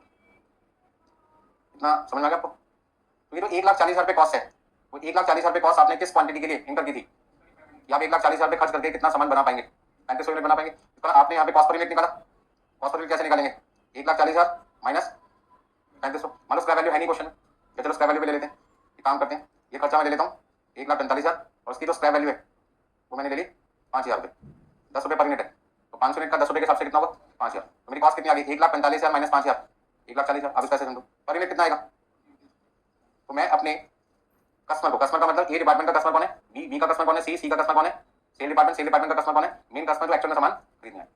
तो हम बात कर रहे हैं ए डिपार्टमेंट की, ए डिपार्टमेंट सामान किसको बना के दे रहे हैं, बी को। तो बी ने उससे रेट पूछा कि जो सामान आप मुझे बना के दोगे इसका रेट क्या है, तभी तो मैं बताऊंगा कितना सामान बनाना है आपको। आप किसी से भी सामान खरीदने जाते हैं सबसे पहले क्या पूछते हैं, पर यूनिट का रेट क्या, प्राइस पूछते हैं, क्यों, ताकि आपको पता चल सके कि आपको कितनी यूनिट का ऑर्डर प्लेस करना है, ठीक है ना। अब एक यूनिट 10 रुपए की है और आपकी जेब में 10 रुपए, तो आप क्या कहोगे, भैया एक पेन दे दो, मान लो पेन खरीदने जा रहे हो, आपकी जेब में 20 रुपए और आपको 2 पेन चाहिए, तो आप क्या कहोगे, भैया 2 पेन दे दो। अब जेब में 10 रुपए खरीदने 2 पेन से खरीद पाओगे, एक ही खरीद पाओगे ना, क्योंकि फंड्स क्या है, लिमिटेड। तो हर बिजनेस के पास लिमिटेड फंड्स होते हैं, उन फंड को कैसे यूटिलाइज किया जाएगा, ऑप्टिमम बेनिफिट मिले, उसके लिए आपको हमेशा क्या जानना पड़ेगा, जो सामान आप खरीदने जा रहे हो वो किस प्राइस पे आपको मिलेगा। ऐसा ना हो कि आपने एक सामान तो सारा खरीद लिया, दूसरा सामान खरीदने के लिए पैसे ही ना बचे, तो काम बीच में क्या होगा, आपका रुक जाएगा, ठीक है। तो ध्यान से समझो, मैं आपको नॉर्मल गेम में क्या समझाना चाहता हूँ। मेन मुद्दा यह है कि आप 1,45,000 रुपये खर्च करें, 500 यूनिट का नॉर्मल लॉस हो रहा है, और आपको लगता है कि 1,40,000 रुपये में आपकी नेट कॉस्ट जो है उससे कितनी यूनिट तैयार हो पाएगी, 3500। इस समय हमें क्या लग रहा है, हमारे वर्कर कितना नुकसान करेंगे, 500 यूनिट का नुकसान करेंगे। कभी नुकसान 500 से ज्यादा भी हो सकता है और कभी नुकसान 500 से कम भी हो सकता है। ये 500 यूनिट कौन सा लॉस है, नॉर्मल लॉस। अब दूसरी आउटपुट कौन सी होती है, दूसरी आउटपुट कौन सी होती है, एक्चुअल आउटपुट। इस बार ऐसा भी हो सकता है कि वर्कर ने पिछली बार के मुकाबले नुकसान क्या किया हो, कम किया हो, मोर एफिशिएंसी से काम किया हो सकता है या नहीं हो सकता, हो सकता है। तो मान के चलते हैं कि इस बार वर्कर ने 3500 यूनिट की जगह 3600 यूनिट बना दी, चमत्कार हो गया, चमत्कार क्यों बोला, कभी कभी होता है ना, हर बार वर्कर एफिशिएंसी से काम करे ऐसा जरूरी नहीं। तो हर बार हमारे यहाँ 500 यूनिट का नुकसान होता था, 4,000 में से 3500 यूनिट बनती थी, और इस बार 3500 की जगह कितना बन गया, 3600। इसका मतलब क्या हुआ, इसका मतलब क्या हुआ, इसका मतलब क्या हुआ कि आपका जो एक्चुअल लॉस है, आपका जो एक्चुअल लॉस है वो कितना हुआ, 400 यूनिट का नुकसान हुआ। अब मेरा क्वेश्चन आपसे क्या है, डिपार्टमेंट ए जब डिपार्टमेंट बी को 3600 यूनिट ट्रांसफर करेगा तो उसका रेट क्या बताएगा, डिपार्टमेंट ए डिपार्टमेंट बी को जब 3600 यूनिट ट्रांसफर करेगा 3600, तो उसका रेट क्या बताएगा, वो तो क्या बोलेगा कि आपका और हमारा रेट पहले फिक्स हो चुका कितना, 40 रुपए। मैं सामान 3500 बनाऊं, 3400 बनाऊं, 3600 बनाऊं, तुम्हें इससे क्या लेना देना, तुम्हारा मेरा रेट कितना फिक्स हो गया, 40 रुपए फिक्स हो गया। तो अब मैं यहाँ पर 3600 यूनिट किस रेट से दूंगा, 40 रुपए के हिसाब से दूंगा, किस रेट से दूंगा, 40। अब आप सोचो यदि मैं बी डिपार्टमेंट को 3600 यूनिट ट्रांसफर करूं 40 रुपए के हिसाब से, तो कितना आएगा मल्टीप्लाई करके जरा बताना। 3600 को आपने 40 से मल्टीप्लाई किया, 40 से मल्टीप्लाई किया कितना देगा, 1,44,000 आ जाएंगे। अब आप सोचो कि आपकी जेब से पैसा तो कितना खर्च हो रहा है, 1,40,000, और आपको मिल कितना रहे, 1,44,000। क्या ये 100 यूनिट जो एक्स्ट्रा बनी है, ये ध्यान दीजिए, ये जो 100 यूनिट आपकी एक्स्ट्रा बनी है, 3500 और 3600 का जो डिफरेंस है, 3500 और 3600 का जो डिफरेंस है, ये आपकी एक्स्ट्रा प्रोडक्शन है या नहीं है, कितने, क्या इन एक्स्ट्रा प्रोडक्शन के लिए आपने एक्स्ट्रा पैसा खर्च किया या नहीं किया, बोलो भाई, नहीं किया। इसका ये 100 यूनिट बनाने के लिए क्या वर्कर को एक्स्ट्रा मटेरियल ला दिया था, क्या एक्स्ट्रा लेबर दी थी, क्या एक्स्ट्रा मशीन खरीदी थी, क्या एक्स्ट्रा फैक्ट्री किराए पे ली थी, नहीं। इसका ये 100 यूनिट तो किसमें बनी, फ्री में बनी, किसमें बनी, फ्री में। अब एक छोटा सा एग्जांपल समझो, इंस्टीट्यूट के बाद जब आप निकले तो देखा लंगर बट रहा था, लाइन में आप खड़े हुए, एक थाली आपने ले ली, ठीक है ना, और वहां पे थोड़ी दूर एक बंदा खड़ा था, वो कहता मेरे को भी ला के दे दो। मैंने कहा भाई साहब आपको लाइन में लग जाओ, वो कहता 20 रुपए दूंगा। मैंने कहा लाओ, अरे लाइन में लगने के मुझे तो 20 रुपए मिल रहे हैं। अब आपको सोचो इस एग्जांपल में कि वो थाली कितने की मिली, मुझे फ्री में मिली, अरे मैंने तो लाइन में लग के फ्री में लिया ना। लेकिन तो सामने बंदा गाड़ी में बैठा हुआ है, जैसे शर्म आ रही है यार, मैं गाड़ी सोचा के लाइन में लगूंगा, दुनिया देख लेगी क्या होगा, खाने की इच्छा तो है पर लाइन में नहीं लगना चाहता। उसने मुझे देख लिया, मैंने उसको देख लिया, उसने कहा मुझे ला के दे दो। मैंने कहा भाई साहब बोला जाके ले लो, पैसे किसमें क्या होगा, मैंने कहा भाई साहब ला के तो दे दूंगा, कुछ पैसे लगेंगे। अब पहला पॉइंट, उस थाली को लाने में मेरे पैसे कितने लगे, 0, मैंने उसे बेचा कितने में, तो मुझे तो नॉर्मल गेन नहीं हो गया, कितने रुपए का, 20 रुपए का। ये काम भी कर सकते हो आप पार्ट टाइम, पैसे कमाने के तो बहुत सारे रास्ते भैया, लग कुछ नहीं रहा, मिल रहा आपको, ठीक है। ये तो छोटा सा एग्जांपल दिया। आप किसी मंदिर मस्जिद गुरुद्वारे में चले जाओ जहाँ बहुत भीड़ होती है, वहाँ बहुत सारे लोग क्या करते हैं, विश मांगते हैं ये पूरी हो गई तो हम आपको ये सामान बांटेंगे, ठीक है ना। ऐसे में मुझे भी पता चल गया कि भाई साहब ने कहा कि मैं यदि पास हो गया तो ये बांटूंगा। पहुंच गया मैं रिजल्ट के बाद वहाँ पर, मैं भी लाइन में खड़ा हो गया, मुझे बिस्कुट के 2 पैकेट मिल गए, 1-1 रुपए वाले। कितने रुपए में, 1-1 वाले। कितने में मिले मुझे, मेरे को तो कोई पैसे लगाने नहीं पड़े, मुझे तो 2 पैकेट मिल गए। और सामने एक दुकान थी, उसे पता है कि बंदा बिस्कुट तो खाता ही नहीं है, इतने सारे बिस्कुट के पैकेट इकट्ठे कर लेता है पूरे दिन में 100 पैकेट इकट्ठे कर लिए मैंने। ऐसे कितने सारे लोग आए होंगे ना अलग अलग विश वाले, जिनकी भगवान पूरी की होगी। किसी ने 2 रुपए वाला बिस्कुट का पैकेट बांटा, किसी ने 1 वाला, किसी ने 5 वाला। सपोज करते हैं मेरे पास में 500 रुपए के पैकेट इकट्ठे हो गए अलग अलग साइज के। अब मैं दुकानदार के पास गया, मैं कहा लोग यहीं से खरीदते हैं, हम ही दे देते हैं, हम आपको वापस दे देते हैं, बिना को दे देना। तो हमने 500 रुपए के बिस्कुट ले लिए, दुकानदार ने वापस मुझसे 100 रुपए में ले लिए। मेरे पास सामान कितने की वक्त का था, 500, पर मैंने उसे कितने में दे दिया, 100 में बताओ मेरी कॉस्ट कितनी है और मेरे कितने, तो कमाने का एक अच्छा साधन है कि नहीं है? इसलिए आपने देखा मंदिर मस्जिद गुरुद्वारे जितने भी जगह हैं वहां पे भीड़ होती है, इसलिए होती है। तो सामान ऐसा बांटो कि रीसेल ना हो पाए ताकि वो खा पाए, ठीक है ना। आगे से कभी भी कुछ देना हो किसी को, ना तो पैसे दो ना बिस्कुट दो, मतलब सील पैक कोई सामान मत दो, वो रीसेल कर देते हैं। तो आप सोचोगे कि फिर मैं क्या करूं, घर से लोग कहते हैं चने लेके चले जाओ, चने बेच देंगे बनाकर, हलवा बेच देंगे। अब वो दिक्कत ये है कि क्या पूरे दिन चने हलवा खा के अपना जिंदगी गुजारेंगे, बाकी खर्चे नहीं होते क्या? तो वो कहते हैं भाई साहब बाकी खर्चे भी तो करने, उसके लिए क्या चाहिए पैसा, तो आप सील पैक सामान दो ताकि इनको बेचकर हम वापस क्या करें, 100 रुपये कमाएं और 100 रुपये से अपने बाकी खर्चे क्या कर सकते हैं, पूरे कर सकते हैं। पूरा एनालिसिस उन्होंने समझाया था मुझे, हनुमान मंदिर के बारे में कहते हैं बंदे से पूछते हैं, ठीक है। लाइव एग्जाम्पल दे रहा हूं, मतलब मैंने सारी चीजें रियलिटी बताई, ठीक है। मेरे सामने हम उनको दे रहे हैं और मेरे सामने उन्होंने क्या कर दिया, बेच दिया। तो उसका जेब से तो कुछ लगा नहीं, और साथ में उसको 1 रुपये 50 पैसे जो भी मेरे 2 रुपये के पैकेट के, वो उसके लिए तो फायदा हो गया ना। तो मैंने पैसे के दे खा के नहीं रहे, वो कहते पूरे दिन कितना बिस्कुट खाएंगे भैया, बाकी चीजें भी तो चाहिए, वो कहां से आएंगी, जितनी जरूरत है वो खा लिया पैकेट एक दो, बाकी चीजों की जो रिक्वायरमेंट है वो पैसे से पूरी हो जाएगी दूसरी दुकानों से खरीद के। आपका काम क्या था, देना, पूरा हो गया ना, जाओ। एग्जाम्पल को थोड़ा समझने की कोशिश करें, एब्नॉर्मल गेन समझ में आ गया, पैसा जेब से 1 रुपये नहीं लगा और एक्स्ट्रा क्वांटिटी वर्कर ने आपको बनाकर दे दी, क्यों? क्योंकि वर्कर ने मोर एफिशिएंसी से काम किया। तो सेम लागत में सेम कॉस्ट में जब वर्कर सेम क्वांटिटी ना बना के ज्यादा क्वांटिटी बना दे, तो जो क्वांटिटी एक्स्ट्रा बनती है उसकी बनाने की कॉस्ट क्या हो जाती है आपके लिए, 0। क्योंकि आप तो 1,40,000 रुपये खर्च करे थे ये सोच के कि वर्कर कितनी में बनाएगा, 3500, और उसने 1,40,000 रुपये में 3500 की जगह कितनी बना दी, 3600 यूनिट बना दी। मतलब कि उसने तो हमारा 1,40,000 रुपये में 100 यूनिट का फायदा करा दिया। अब वो 100 यूनिट बनेगी तो 0 में, लेकिन बिकेगी ना, बनेगी तो 0 में लेकिन बिकेगी, और बिकेगी तो क्या आएगा, पैसा, पैसा आएगा तो क्या आएगा, बस समझ में। तो पार्ट टाइम बहुत सारे काम होते हैं हमारे पास पैसे कमाने के, सबको समझ में आ गया आपको, ठीक है ना। चलिए, हिंदुस्तान किसी को भूखा नहीं रहने देता, खाने को भी देता है, साथ में पैसा भी देता है, पर उसके लिए थोड़ी सी ईगो प्रॉब्लम होनी पड़ेगी, मैं जाऊँ आपको जाना पड़ेगा, ठीक है ना। तो नोट करना है, इस पे नोट कर लीजिए, नहीं तो थोड़ी देर में कहोगे क्या बोल रहे थे आप। सब्जेक्ट बहुत आसान होता है, कॉस्ट अकाउंटिंग से समझना उसको, और थोड़े से एग्जांपल जो मैं बोलता हूँ उसको अपने माइंड में सेट करके रखें।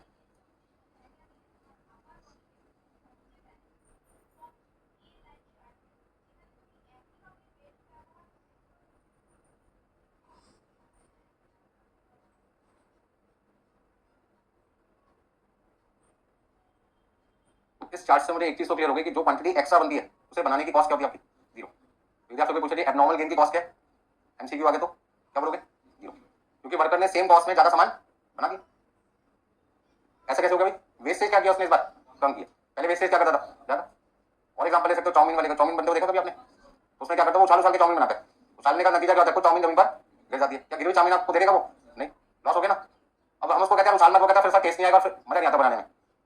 जितना ऊंचा उछालते हैं उतना मसाला क्या होगा, मिक्स हो जाएगा और टेस्ट क्या आएगा आपको, अच्छा आएगा, बस समझ रहे। तो उसका प्रोसेस ही है। तो हमने उसको क्या कहा, तो उछालना उछाल, थोड़ी कढ़ाई का साइज क्या ले ले, बड़ा ले ले, उससे गिरेगा नहीं ना, और गिरेगा तो वेस्टेज क्या हो जाएगी, थोड़ी सी कम हो जाएगी। मैं ये नहीं कह रहा बिल्कुल नहीं करेगा, बहुत ज्यादा बड़ी कढ़ाई लेनी तो वो उछाल ही नहीं पाएगा, हाथ में जमीन नहीं आएगा इतना, बस समझ रहे। तो हमने कहा यदि डायमीटर आपका 40 सेंटीमीटर था तो 50 सेंटीमीटर डायमीटर वाला कढ़ाई ले लो, थोड़ा सा बड़ा ले लो। उससे क्या होगा, वेस्टेज जहां आपकी पूरे दिन में 1 प्लेट की हुआ करती थी, 1 प्लेट से क्या हो जाएगी, कम, एब्नॉर्मल गेन हो जाएगा। आइडिया बहुत है हमारे पास में, ठीक है ना। भाई लॉसेस को कम करना ही तो कॉस्ट अकाउंटिंग का काम है। आप किसी ऑर्गेनाइजेशन में जाओगे और लॉसेस आपने कम कर दिया किसी तरीके से, एब्नॉर्मल गेन हो गया, तो आपकी सैलरी डबल ट्रिपल बराबर हो जाएगी, ठीक है। और यदि कुछ नहीं कर पाए तो 1 हफ्ते बाद आपको नोटिस मिलेगा, भाई साहब दूसरी कंपनी में जा सकते हो। तो बहुत सारे लोग कॉस्ट अकाउंटेंट बनते हैं, सीए भी बनते हैं, लेकिन उनकी सैलरी बढ़ नहीं पाती। कोई कहते हैं एक बार या 50-60 हज़ार कमा लिया, हमारी तो एक्सपेक्टेशन से बहुत ज्यादा है, बस काम खत्म होगा उसका। ये सोचिए तो कुछ मिल ही नहीं रहे, इसलिए तो मैं बने नहीं था, बहुत बड़ा अमाउंट कमाना, तभी कुछ कर पाओगे। सारे पॉइंट समझ में आ गए। चलिए क्वेश्चन कैसे करना वो देखते हैं। जो प्रीवियस क्वेश्चन था उसी को बेस ले लेते हैं, सारी चीजें दोबारा क्यों लिखें। ये एग्जांपल 1 से इसका नाम क्या कर दिया हमने, एग्जांपल 2 कर दिया, और यहाँ पे एब्नॉर्मल लॉस की जगह क्या लिख दिया, एब्नॉर्मल गेन लिख दिया, और यहाँ पे हमने 3300 की जगह कितना लिख दिया, 3600 लिख दिया, ठीक है ना। चलो बीच में से वेट लॉस घटा दिया, यहाँ पे आपके पास आएगा 3600, यहाँ पे मैंने लिख दिया 3650। थोड़ा तो चेंज लगना चाहिए ना, मैंने मेहनत किया क्वेश्चन बनाने में। हाँ आपके लिए मैंने एक नया क्वेश्चन बनाने में बहुत मेहनत की है। एक तो मैंने यहाँ पे लिखा है एब्नॉर्मल गेन, और एक मैंने यहाँ पर 3650 लिखा है, और बीच में से मैंने वेट लॉस क्या कर दिया, हटा दिया। अब 4000 का 10% 400 माइनस करोगे कितना आएगा, 3600। तो 3600 आपके पास हो गया एक्सपेक्टेड आउटपुट, और मैंने कितना लिख दिया 3650, 50 फालतू बन रहा है। तो फालतू बंदा उसको क्या कहते हैं, एब्नॉर्मल गेन। एब्नॉर्मल गेन की कॉस्ट क्या होती है मैम, 0। क्यों, बनाने में ना तो वर्कर को एक्स्ट्रा मटेरियल दिया, ना एक्स्ट्रा लेबर दी, ना एक्स्ट्रा मशीन दी, कोई भी चीज एक्स्ट्रा नहीं दी, बस वर्कर की मेहनत की वजह से, मतलब उसकी एफिशिएंसी की वजह से, ध्यान से काम करने का नतीजे से क्या हुआ, हमारा मटेरियल का नुकसान क्या हुआ, कम, और कम पैसे में सामान क्या बन गया, ज्यादा बन गया, ठीक है ना। अब आप अकाउंट बना रहे हो, कुछ बच्चे बड़े जोश में होते हैं, अकाउंट बनाना है 4 लाइन का, बना देते आधे पेज का, पेपर की वेस्टेज हुई नहीं हुई, आए ना बोलो, होगी। यदि उसको पता है क्वेश्चन पढ़ने के बाद कि चीजें ही उसमें दो आनी है और वो अकाउंट आधे पेज का बना रहे तो पेपर की क्या कर रहे हैं, वेस्ट है। पेपर के साथ साथ इनकी भी वेस्ट हो जाए, उसके साथ साथ टाइम भी तो वेस्ट हो रहा है। दो लाइनें खींचने में टाइम आपका कम लगेगा, ज्यादा लंबी लाइन खींचने में टाइम क्या लगेगा, ज्यादा लगेगा। पूरे पेज की लाइन खींचोगे तो और ज्यादा। कई बच्चे कहते हैं सर इससे क्या लगेगा एग्जाम में, मैं कितना पढ़ा लिखा हूं, मैंने इतने सारे पेज भर दिए। आगे समझेगा वो आपको। जो काम दो लाइनों का था आप एक पेज का अकाउंट बना रहे हो, वेस्टेज ऑफ पेज है, वेस्टेज ऑफ टाइम है, आपका ही नुकसान है। कुल मिला के पूरा पेपर नहीं हो पाएगा, ठीक है ना। क्वेश्चन आपने ठीक किया, चाहे आधे पेज का अकाउंट बना के एक पेज का, और ज्यादा पेज का अकाउंट बनाओगे तो उसमें वेस्टेज होगी टाइम की, जिसकी वजह से आपका पेपर एग्जाम में क्या हो सकता है, छोड़ सकता है। वो आपका नॉर्मल लॉस बनेगा, आपकी गलती की वजह से नुकसान हुआ, टाइम नहीं बचा, ठीक है ना। अच्छा एग्जाम में जाते हुए नॉर्मल गेन हो सकता है आपको, एग्जाम में कभी एग्जाम में वहां पे नॉर्मल गेन हो गया आपको, कैसे। हाँ जी, आगे वाले साथ वाले ने, पीछे वाले ने, इधर वाले ने, उधर वाले ने, कहीं पर भी कोई क्वेश्चन आपको नहीं आता था उसने बता दिया, उसने बता दिया। कितने पैसे लिए आपको, कुछ भी नहीं। और इंस्टीट्यूट आपको मार्क्स क्या दे रहे, एक्स, पैसे कुछ लगे नहीं, मार्क्स मिल के जाता। इसको 200 से पूछना हमारा फायदा। उसी के लिए कौन लोग आ रहे थे, इंस्टीट्यूट के बंदे आ रहे थे एग्जामिनेशन सेंटर में आपको रोकने के लिए। नहीं तो सारे एक दूसरे से पूछ के करने लग जाएंगे। और फिर भी इतनी लिमिटेशन के बाद भी आपने किसी से पूछ लिया और सही आंसर मिल गया तो वो उस दिन आपके लिए बन गया नॉर्मल नहीं। इसमें पैसा कुछ नहीं लगा एक्स्ट्रा, एग्जामिनेशन फीस जितनी थी उतनी देगी, जिसने आपको आंसर बताया उसने कोई पैसे थोड़ी मांगे आपसे। और फिर भी आपके मार्क्स 2-3 नंबर बढ़ गए, 4 नंबर बढ़ गए, तो जितने नंबर बढ़े वो आपके लिए क्या नॉर्मल नहीं, ठीक है ना। तो हमने क्वेश्चन नोट कर लिया। अब जल्दी से आपको क्या बनाना है, process A account chapter, very very easy और 100% एग्जाम में आता है। 100% का मतलब हर एग्जाम में आते ही आता है। कितने नंबर का, मिनिमम 6 तो आते ही आता है, मैक्सिमम 12 नंबर तक भी चला जाता है। 6 नंबर, 8 नंबर, 10 नंबर, 12 नंबर, इस तरीके से, ठीक है ना। तो करें शुरू आगे। कौन से खर्चे नहीं लेने इस क्वेश्चन में, ऑफिस और चलिए। याद नहीं रहता एग्जाम में, बच्चे क्या करते हैं, जोश में होता है फटाफट सारे खर्चे लिख देते हैं। किसी भी बच्चे ने गलती से प्रोसेस अकाउंट में ये 2 खर्चे लिख दिए, बस आगे देखने की जरूरत ही नहीं है, ज्यादा लिखना भी नुकसानदायक है। हो गया आपका। ये जो पॉइंट मैंने हाईलाइट किया यहाँ पे, ऑफिस और सेलिंग, इनको प्रोसेस अकाउंट में कंसीडर नहीं करते। इन दोनों को क्रॉस का मतलब कंसीडर नहीं करते, नॉट कंसीडर। सीधा सीधा बोलो, इग्नोर करो।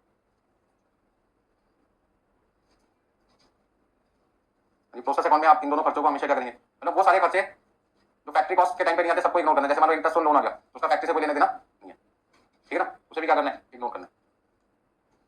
समझ में आ गया सबको इतना।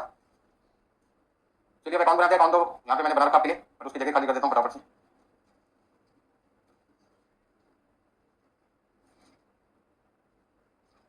सबसे पहले हमें क्या बनाना है, प्रोसेस अकाउंट।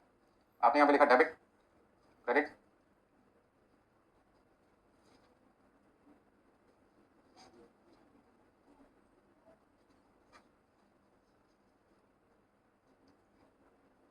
सबसे पहले क्या लिखा, जल्दी बताओ। तो मटेरियल कॉस्ट, अच्छा कितनी यूनिट थी, 4000 यूनिट थी, 50 रुपए के हिसाब से आपको 2 लाख रुपए की मिली। उसके बाद आपने क्या लिखा, लेबर कॉस्ट कितना, 1,20,000।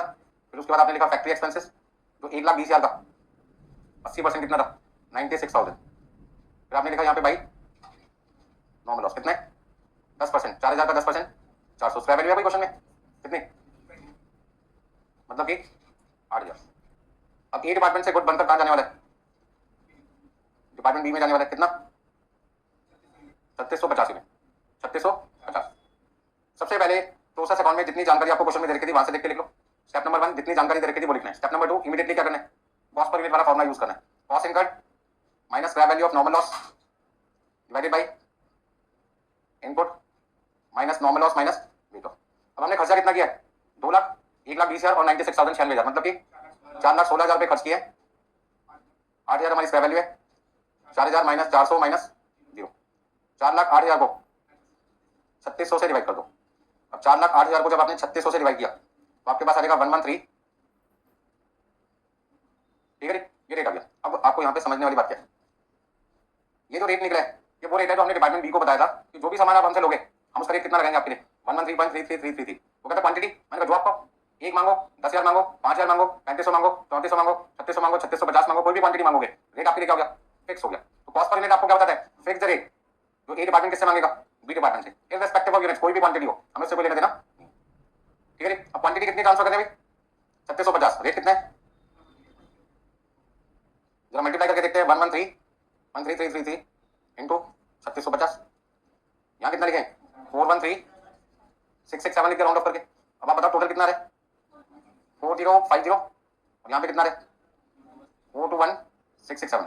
अच्छा यहाँ पे क्वांटिटी कितनी आ रही है 4050 का टोटल। इस बार क्या देख रहे हैं, डेबिट साइड कम है, क्रेडिट साइड का टोटल ज्यादा है। अब थोड़ा सा समझ लो, क्या समझ लो, क्या समझ लो कि हमारा 4000 यूनिट का इनपुट था और आउटपुट हमारा 3650 का है। इसका मतलब हमारा जो एक्चुअल लॉस है वो कितना है, एक्चुअल लॉस कितना है, एक्चुअल लॉस कितना है 350 का, और नॉर्मल लॉस कितना है, मतलब लॉस होना कितना चाहिए था 400, लॉस होना कितना चाहिए था, हुआ कितना है 350। इसका लॉस क्या हुआ है, कम हुआ है, और लॉस का कम होना आपके लिए क्या है, फायदा है। तो फायदों का क्या नाम दोगे, एबनॉर्मल गेन। कितनी मिनट का फायदा होगा, 50 को बनाने में कितने पैसे लगे, 50 को बनाने में कितने पैसे लगे, 0। 50 को बनाने में कितने पैसे लगे, 0। अभी तो बताया था मैंने, वर्कर की एफिशिएंसी की वजह से सेम सामान में क्वांटिटी 3600 की जगह 3650 बन गई, 50 यूनिट ज्यादा बन गई, कॉस्ट सेम लगी, क्वांटिटी ज्यादा बन गई, हमें तो फायदा हो गया ना।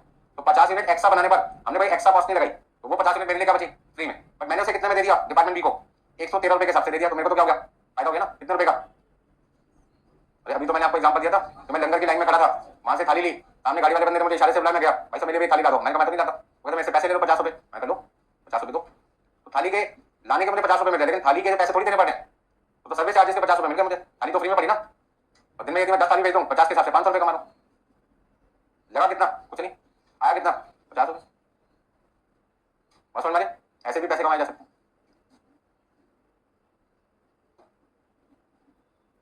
कोई दिक्कत इसमें किसी को, चलिए कितना लिखूं, 50 को मल्टीप्लाई किया 113, तो 5 6 6 7, अब सबको प्लस कर लो भाई, ज्यादा हो गया, चलो कम कर देते हैं ऐसी बात है तो, 5 6 6 7, अब टोटल कितना आएगा, आपको एबनॉर्मल गेन हो गया 5667 रुपए का, 5 6 6 7। यहाँ तो कोई दिक्कत किसी को, तो आपको क्या ध्यान रखना है, एबनॉर्मल लॉस हो या एबनॉर्मल गेन हो, रेट दोनों जगह क्या रहेगा, कॉस्ट पर यूनिट। यदि आपसे पूछा भाई एबनॉर्मल गेन कौन से रेट पे रिकॉर्ड किया जाता है, cost per unit, abnormal loss कौन से रेट पे रिकॉर्ड किया जाता है, कॉस्ट पर यूनिट पर।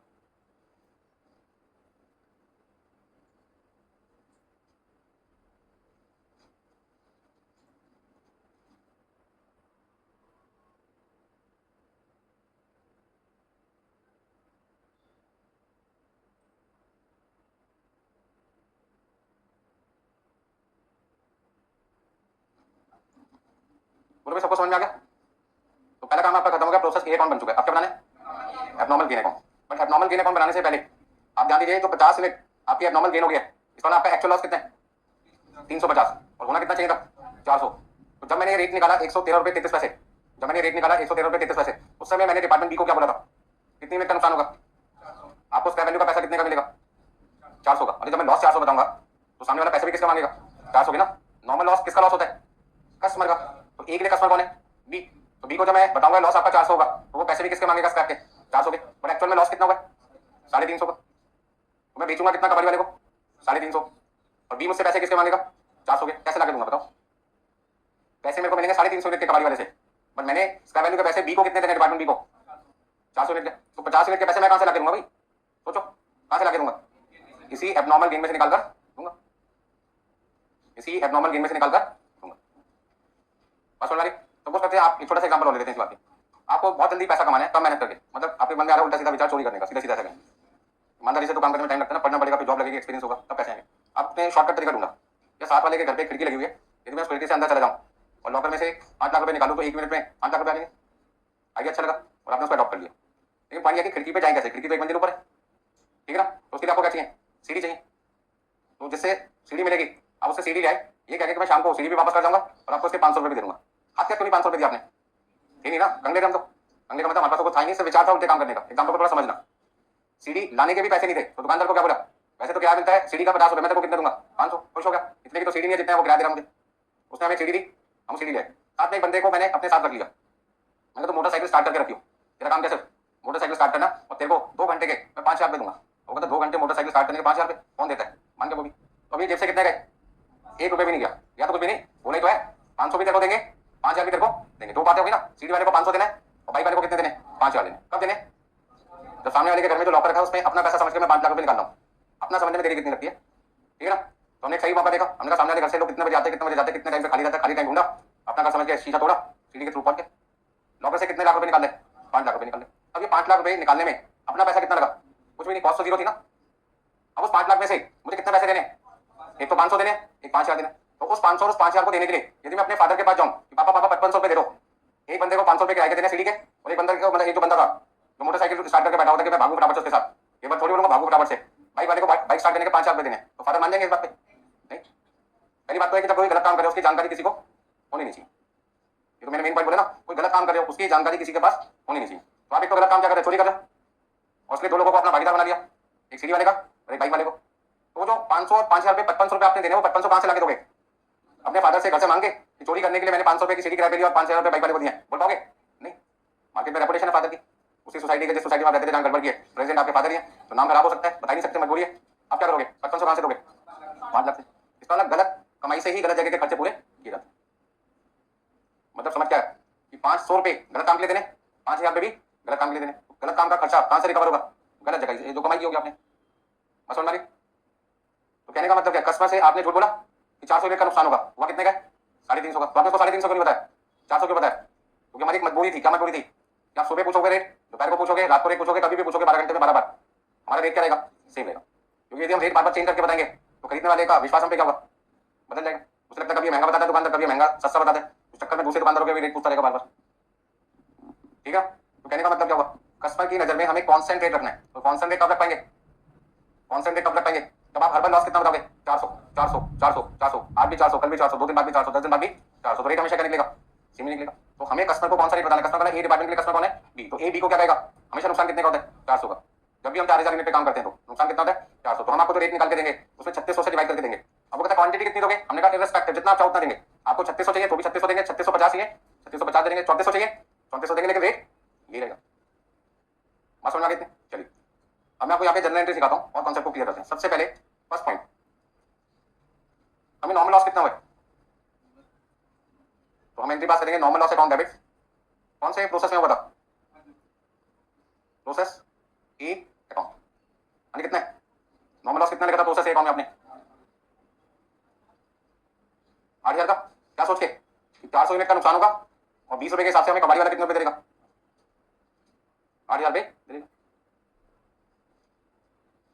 नेक्स्ट पॉइंट, जब लॉस हो जाता है तो आप उस लॉस को रिकवर भी तो करने जाते हैं, बेचने जाते हैं। जब मैं बेचने गया किसके पास? कबाड़ी वाले का। कबाड़ी वाले को क्या दिया? वेस्टेज दिया, बदले में उसने क्या दिया? पैसा दिया। पैसा आने पर क्या एंट्री करेंगे? Cash account debit. अच्छा बैंक लिख सकते हैं? लिख सकते हैं। तो छोटा सा कबाड़ी से पैसा लेना 20 रुपए 50 रुपए तो कैश ले लेते हैं, 5 लाख रुपए लेने हो तो बैंक से। तो वेस्टेज भी तो लार्ज क्वांटिटी में हो सकती है, तो उसकी वैल्यू भी हो सकती है, बढ़िया अमाउंट हो सकती है, लाखों करोड़ रुपए में हो सकती है। तो ट्रांजेक्शन पे किसके थ्रू होगी? बैंक के थ्रू। अभी आपने देखा कि नोएडा में कोई बिल्डिंग को गिरा दिया गया था सरकार के द्वारा, उसकी वेस्टेज होगी, सरिया निकलेगा, लोहा निकलेगा, वो बेचोगे 1-2 लाख में बिकेगा, करोड़ों रुपए का लोहा बिकेगा वेस्टेज में भी। तो कबाड़ी वाले से जो पैसे मिलेंगे वो किसमें मिलेंगे? चेक के थ्रू मिलेंगे, कैश कहां से लाएगा? तो उसका वैल्यू कैश में भी हो सकती है रिलाइज और बैंक, आप किसी भी फॉर्म में लिख सकते हैं। तो कैश अकाउंट डेबिट कितना? कितना बोलो भाई? अरे कैश उतने मिलेगा जितना आपने कबाड़ बेचा होगा। अब कबाड़ बेचने कितना कहते हैं? 400 यूनिट कितने रुपए के हिसाब से? तो आपने कबाड़ी वाले को कहा मुझे 400 यूनिट किस वैल्यू के पैसे दे दो। कबाड़ी वाला कहता है वेट मशीन पे कितनी यूनिट रख दो? 400 यूनिट रख दो। तो मैं पैसे भी किसके दूंगा? 400 यूनिट। बट मैं वेट मशीन पे कितनी यूनिट रख पाया? 350। क्यों? वेट मशीन पे मैं कितनी यूनिट रख पाया? 350। क्यों? क्योंकि मेरे वर्कर ने वेस्टेज क्या की? कम की, और वो 50 यूनिट तो खराब ही नहीं हुई है, एक्स्ट्रा प्रोड्यूस हो गई, वो मैंने बी डिपार्टमेंट को 113 रुपए 33 पैसे के हिसाब से दे दी। अब वो 50 यूनिट तो खराब ही नहीं हुई है, क्या मैं उसे वेट मशीन पे कबाड़ी वाले की दुकान पे रख पाऊंगा? नहीं। तो कबाड़ी वाले की दुकान पे जब मैं पहुंचा तो मैंने उसको क्या कहा, भाई साहब मैं आपको 350 यूनिट दे पाऊंगा। तो कबाड़ी वाला क्या कहता है, भाई साहब पैसे भी किसके मिलेंगे? 350 के मिलेंगे। कितने? 7,000। अब दिक्कत क्या है, मैंने डिपार्टमेंट बी को क्या कहा था, मैं आपको 8,000 इसका वैल्यू पे दूंगा, हमें को मिले कितने? 7,000। दूंगा कितने? 8,000। मिले कितने? 7,000। तो 1,000 की जो शॉर्टेज है वो कहां से पूरा करूं? 1,000 की शॉर्टेज कहां से पूरा करूं? 1,000 की शॉर्टेज में पूरा करूंगा एब्नॉर्मल गेन से। एग्जांपल दिया था ना मैंने अभी, सीडी का किसका? बाइक का। ठीक है ना? गलत कमाई और गलत खर्चे आपस में सेटअप होते ना।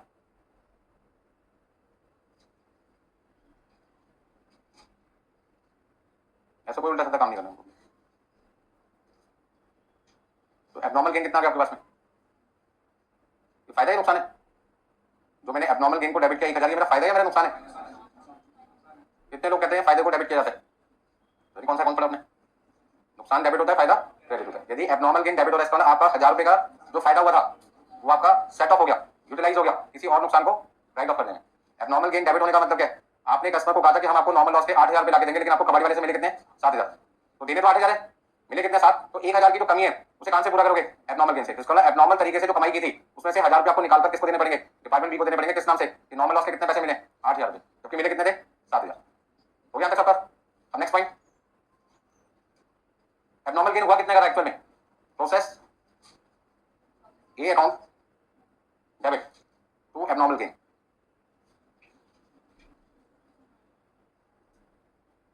यानी कितना होता गेन? 5667। लेंगे फायदा हुआ किस पे था? तो सोचो किस पे फायदा हुआ था? 50 यूनिट पे हुआ था ना।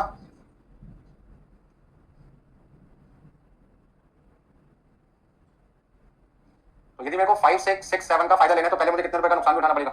1000 का नुकसान भी उठाना पड़ेगा। यदि मैं अलमारी में से किसी और की लॉकर में से 5 लाख रुपए निकालना चाहता हूं तो उसके लिए मुझे बाइक वाले को 5000 और सीढ़ी वाले को 500 रुपए भी तो देने पड़ेंगे ना। नहीं, जिसके घर से हम सामान निकालेंगे क्या वही बाइक ला रखेगा हमारे लिए? क्या वही हमारे लिए सीढ़ी भी ला रखेगा? भाई साहब सीढ़ी भी लगा दी, बाइक वाला भी आपने अरेंज कर दिया और ले जाओ घर से पैसे हमारे, ऐसा तो नहीं होगा ना। थोड़ा सोचो। तो उसका ना इस 5667 को कमाने के लिए, इस 5667 को कमाने के लिए, 5667 को कमाने के लिए, एबनॉर्मल गेन को इसको कमाने के लिए मुझे कितने रुपए का नुकसान भी उठाना पड़ेगा? तो फायदा कितना हुआ?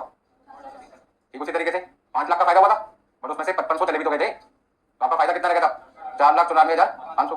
फायदा जरूर 5 लाख का हुआ था शुरू में, बट उसमें से कमिटमेंट के जो आपने वादा किया था लोगों को 5500 रुपए देने का, नहीं तो क्या होगा? वो लोग कंप्लेन कर देंगे भाई साहब जिस दिन चोरी हुई थी 5 लाख की, बंदा मेरे को 50 रुपए का किराया 500 रुपए देके गया था। बाइक वाला क्या ऐसे इसी बाइक पे मैं उस बंदे को लेके गया था, दोनों भी पकड़े जाएंगे, नहीं ना। चलिए अब आखिरी एंट्री, यानी एबनॉर्मल गेन हुआ कितने का था? 5667 का, और इस फायदे को लेने के लिए आपको 1000 रुपए का नुकसान भी उठाना पड़ा। तो अभी भी कितने का फायदा है? 4667। कहां जाएगा? कहां जाएगा? कहां जाएगा? कॉस्टिंग। तो abnormal gain account debit to costing, कितना अमाउंट? 4667। समझ आ गया सबको? 5667 का फायदा लेने के लिए आपको 1000 रुपए का नुकसान भी उठाना पड़ेगा, ठीक है ना। और भी ऐसे कई एग्जाम्पल हो सकते हैं एबनॉर्मल गेन के, आप अपने घर का एग्जाम्पल ले सकते हैं। सपोज करते हैं आपके फादर है शौकीन है पीने की, ठीक है ना, हार्ड ड्रिंक्स एग्जाम्पल लेके चलते हैं। आपने देखा वहां पे 10 बॉटल लगी, हर बॉटल की कीमत 1000 रुपए। यदि एक बॉटल वहां से गायब कर दें तो 1000 रुपए का नुकसान हो जाएगा फादर का, ठीक है ना। और यदि पकड़े गए तो बहुत पिटाई भी होगी। तो आपने नया तरीका सोचा कि यार पकड़े भी ना जाए, 1000 रुपए का फायदा भी हो जाए। तो आपने क्या किया? सेम वैसी खाली बॉटल कबाड़ी वाले से खरीद ली 20 रुपए की, खरीदी नहीं है, कमिटमेंट किया कि तेरे को शाम को इस खाली बॉटल के कितने रुपए दूंगा? 20 रुपए। वैसे 5 रुपए थे बॉटल के, लेकिन हमने कितने के दिए? क्योंकि उधार दे रहे ना हमें। तो हमने कहा सेम बॉटल जो हमारे घर पे भरी हुई रखी है वो खाली बॉटल कबाड़ी वाले से हमने कितने की खरीद ली? 20 रुपए की, ठीक है कितना? अब 20 रुपए की बॉटल हमने खरीदी, उसमें पानी भरा और घर पे लाके गिर दी। गिरने से क्या हुआ? कांच के टुकड़े दिखाई देंगे, लिक्विड दिखाई देगा, लिक्विड को हमने साफ कर दिया और बॉटल की फोटो खींच ली टूटे हुए की और किसको व्हाट्सएप कर दी? आपको कि हमसे बॉटल टूट गई। फादर को यकीन हो गया बॉटल का कलर साइज सबको सेम है और जिस कंपनी का हम ब्रांड पीते हैं वो ब्रांड भी सेम है। अब ऐसे में क्या हुआ? बच्चे के बाद बॉटल कितने रुपए की आ गई? 20 रुपए में आगे बॉटल भरी। और ऐसे में शराब की दुकान के बाद पहुंच गया बंदा, मान लो खरीदने वाले तुमको बोलेगा कि ओरिजिनल 1000 की है तो मुझे 600 रुपए दे दे। कौन नहीं खरीदेगा? सब खरीदेंगे, सील पैक। अब 20 रुपए लगाकर कितने रुपए मिल गए आपको? 600। बात समझो, क्या वो 20 रुपए बेटा अपने बाप से मांगने जाएगा खाली बोतल वाले को मुझे 20 रुपए देने, पापा 20 रुपए दे दो मुझे? हाँ या ना जवाब दो। नहीं, क्यों नहीं बोलेगा? पिटाई होगी ना। और पिटाई तो दूर की बात है, आपकी इमेज क्या हो जाएगी? बराबर। वो फादर जो पूरी सोसाइटी में बोलते मेरे बच्चे से ज्यादा ईमानदार कोई दुनिया में पैदा नहीं हुआ। अब ऐसे में उसकी ईमानदारी एक बंदा कैमरे में रिकॉर्ड भी कर रहा था। अब उसका शाम को फोन आया फोटो के साथ, कबाड़ी वाले से 20 की बोतल खरीदी और दुकानदार शराब की दुकान जाकर तूने कितने की बेची? 600 की। अब वो ब्लैकमेल करा कि मुझे 200 रुपए दे। क्या करना पड़ेगा? 200 किससे मांगोगे? फादर से। जो आपके साथ मैंने गलत काम किया उसके मुझे 200 रुपए भरने पड़ेंगे ब्लैकमेल के, नहीं तो मुझे फंसवा देगा वो। एग्जाम्पल को समझो, वो 200 रुपए कहां से पे करोगे? 600 में से। और 20 रुपए किसको दोगे? खाली बॉटल कबाड़ी वाले को कहां से? वो 600 में से। वो 600 को कमाने के लिए मेहनत कितनी करनी पड़ती है देखो ना। सबसे पहले विश्वास, थोड़ा विश्वास तो खत्म ही हो गया। जिस दिन आपके मन में विचार है उसी दिन विश्वास टूट गया। ऐसा कोई काम नहीं करना, सिर्फ एग्जाम्पल को समझो, ठीक है ना। तो गलत काम से यदि आपकी कमाई करते हैं तो उसके खर्चे जो होते हैं वो उसी इनकम से क्या करते हैं? सेट करते हैं। बस ये समझाना था मुझे। तो गलत कमाई क्या? 600 रुपए, और उस कमाई को करने के आपके खर्चे कितने हैं? 200 ब्लैकमेल वाले को जो वीडियो डिलीट करेगा अपने मोबाइल में से, और साथ में 20 रुपए कबाड़ी वाले को देने हैं जैसे खाली बॉटल खरीदिए। तो 220 रुपए आपको बियर करने पड़ेंगे कहां से? 600 रुपए में से। तो आपके कितने रुपए बचेंगे? 380 रुपए। तो फायदा कितना हुआ? 380 का। समझ आ रही? ऐसा बहुत लोगों ने किया भी होगा अपनी लाइफ में, अपने घरों में। ये तो छोटे से एग्जाम्पल होते रहते हैं। चलो बॉटल के लिए नहीं किया, परचूनी का सामान में कर देते हैं। पेरेंट्स ने कहा बेटा 5 किलो ये सामान लिया, दुकानदार से आपने कहा 4.5 किलो सामान दे देना। घर वाले कौन सा उठा के चेक करेंगे 5 किलो है 4.5 किलो। अब पैसे आपने ले लिए 5 किलो के, दिए कितने? 4.5 के, और आपको आधा किलो का फायदा हो गया। मान चावल का एग्जाम्पल ले लेते हैं, चावल करीब 200 रुपए किलो था, आधा किलो कितने हो गए? 100 के हो गए। तो 100 का सीधा सीधा क्या हो गया? प्रॉफिट हो गया ना, एबनॉर्मल गेन हो गया। पैसा जेब से कोई लगा नहीं, सामान घर से कम लाए दुकानदार से। तो छोटे छोटे पॉइंट्स को समझ सकते हैं। चलिए यहाँ तक क्लियर हो गया? अकाउंट बनाओ जल्दी से। एबनॉर्मल गेन, एबनॉर्मल लॉस भी हो सकता है, एबनॉर्मल गेन भी हो सकता है।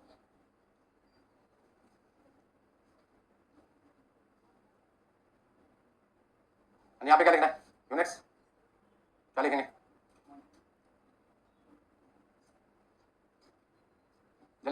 फटाफट से। हाँ जी, आपने अभी जो जनरल एंट्री पास की थी उसमें जहां जहां एबनॉर्मल गेन है सिर्फ वो वाले पॉइंट ढूंढ लो। तो एबनॉर्मल गेन कहां कहां थे? एक तो इस वाली एंट्री में abnormal gain account debit to normal loss, क्या लिखा है? Abnormal gain account debit to normal loss. तो एबनॉर्मल गेन में क्या लिखेंगे? To normal loss. कितना लिखेंगे? 20 यूनिट या यूनिट कितनी थी? यूनिट आपको देखनी पड़ेगी ना, यूनिट कितनी थी? यूनिट थी 50 और रेट कितना था? 20 रुपए पर यूनिट के हिसाब से कितना होगा? अब फिर एंट्री देखो। हाँ जी, process A account debit to abnormal gain. तो एबनॉर्मल गेन में क्या लिखोगे? By process A 50 unit, 50 unit और रेट कितना था? 113 पॉइंट कितना था? 566। अब इस फायदे को लेने के लिए इस नुकसान को भी तो भैया करना पड़ेगा। कोई भी फायदा ऐसे नहीं हो रहा था, कुछ ना कुछ खर्चा कुछ नुकसान उठाना पड़ता है। ठीक है ना? ठीक है। अब डिफरेंस कितना आएगा? 4667। कितना? इस नाम से लिखेंगे कॉस्टिंग। और मैंने काफी सारे एग्जांपल दे दिए आपको एबनॉर्मल गेन के। अपनाना भी अपने घर में कोई भी नहीं है, सिर्फ समझना है। कुछ चीजें सिर्फ समझने के लिए होती है, अपनाने के लिए नहीं होती। ठीक है, आज इन तो कल पकड़े जाओगे और हमेशा के लिए इमेज क्या होगी? खराब। और आस पड़ोस में कहीं पे भी बॉटल गायब होगी, कहीं पे भी पैसे गायब होंगे, सबसे पहले आपको बुला लिया जाएगा पुलिस स्टेशन में। पुराने चोर को बुला लो भैया, पुराने रिकॉर्ड होते हैं ना, तो आपका नाम जो होगा वहाँ पे मेरा भी नाम हो सकता है, किसी का भी तो गलत काम करेगा। तो कोई काम ऐसा करना नहीं, सिर्फ समझने के लिए और देखने के लिए। ठीक है, ठीक है ना? और कोई क्वेश्चन कराएगा अगली क्लास में करें? चलो नेक्स्ट क्लास में करते हैं, आज के लिए इतना बहुत है।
আমি শুধু বলছিলাম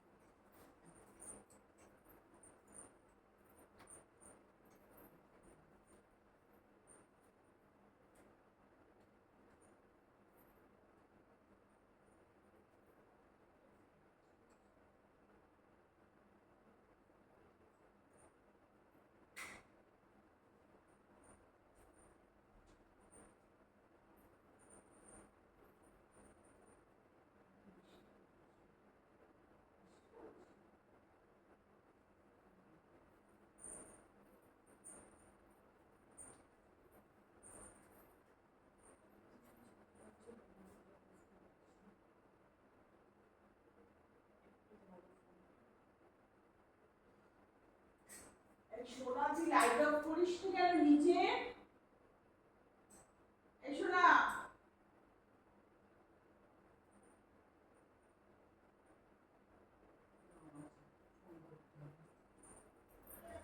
লাইট অফ করিস নি কেন সিঁড়ির? সিঁড়ির লাইট অফ করিস নি কেন? ঠিক আছে।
है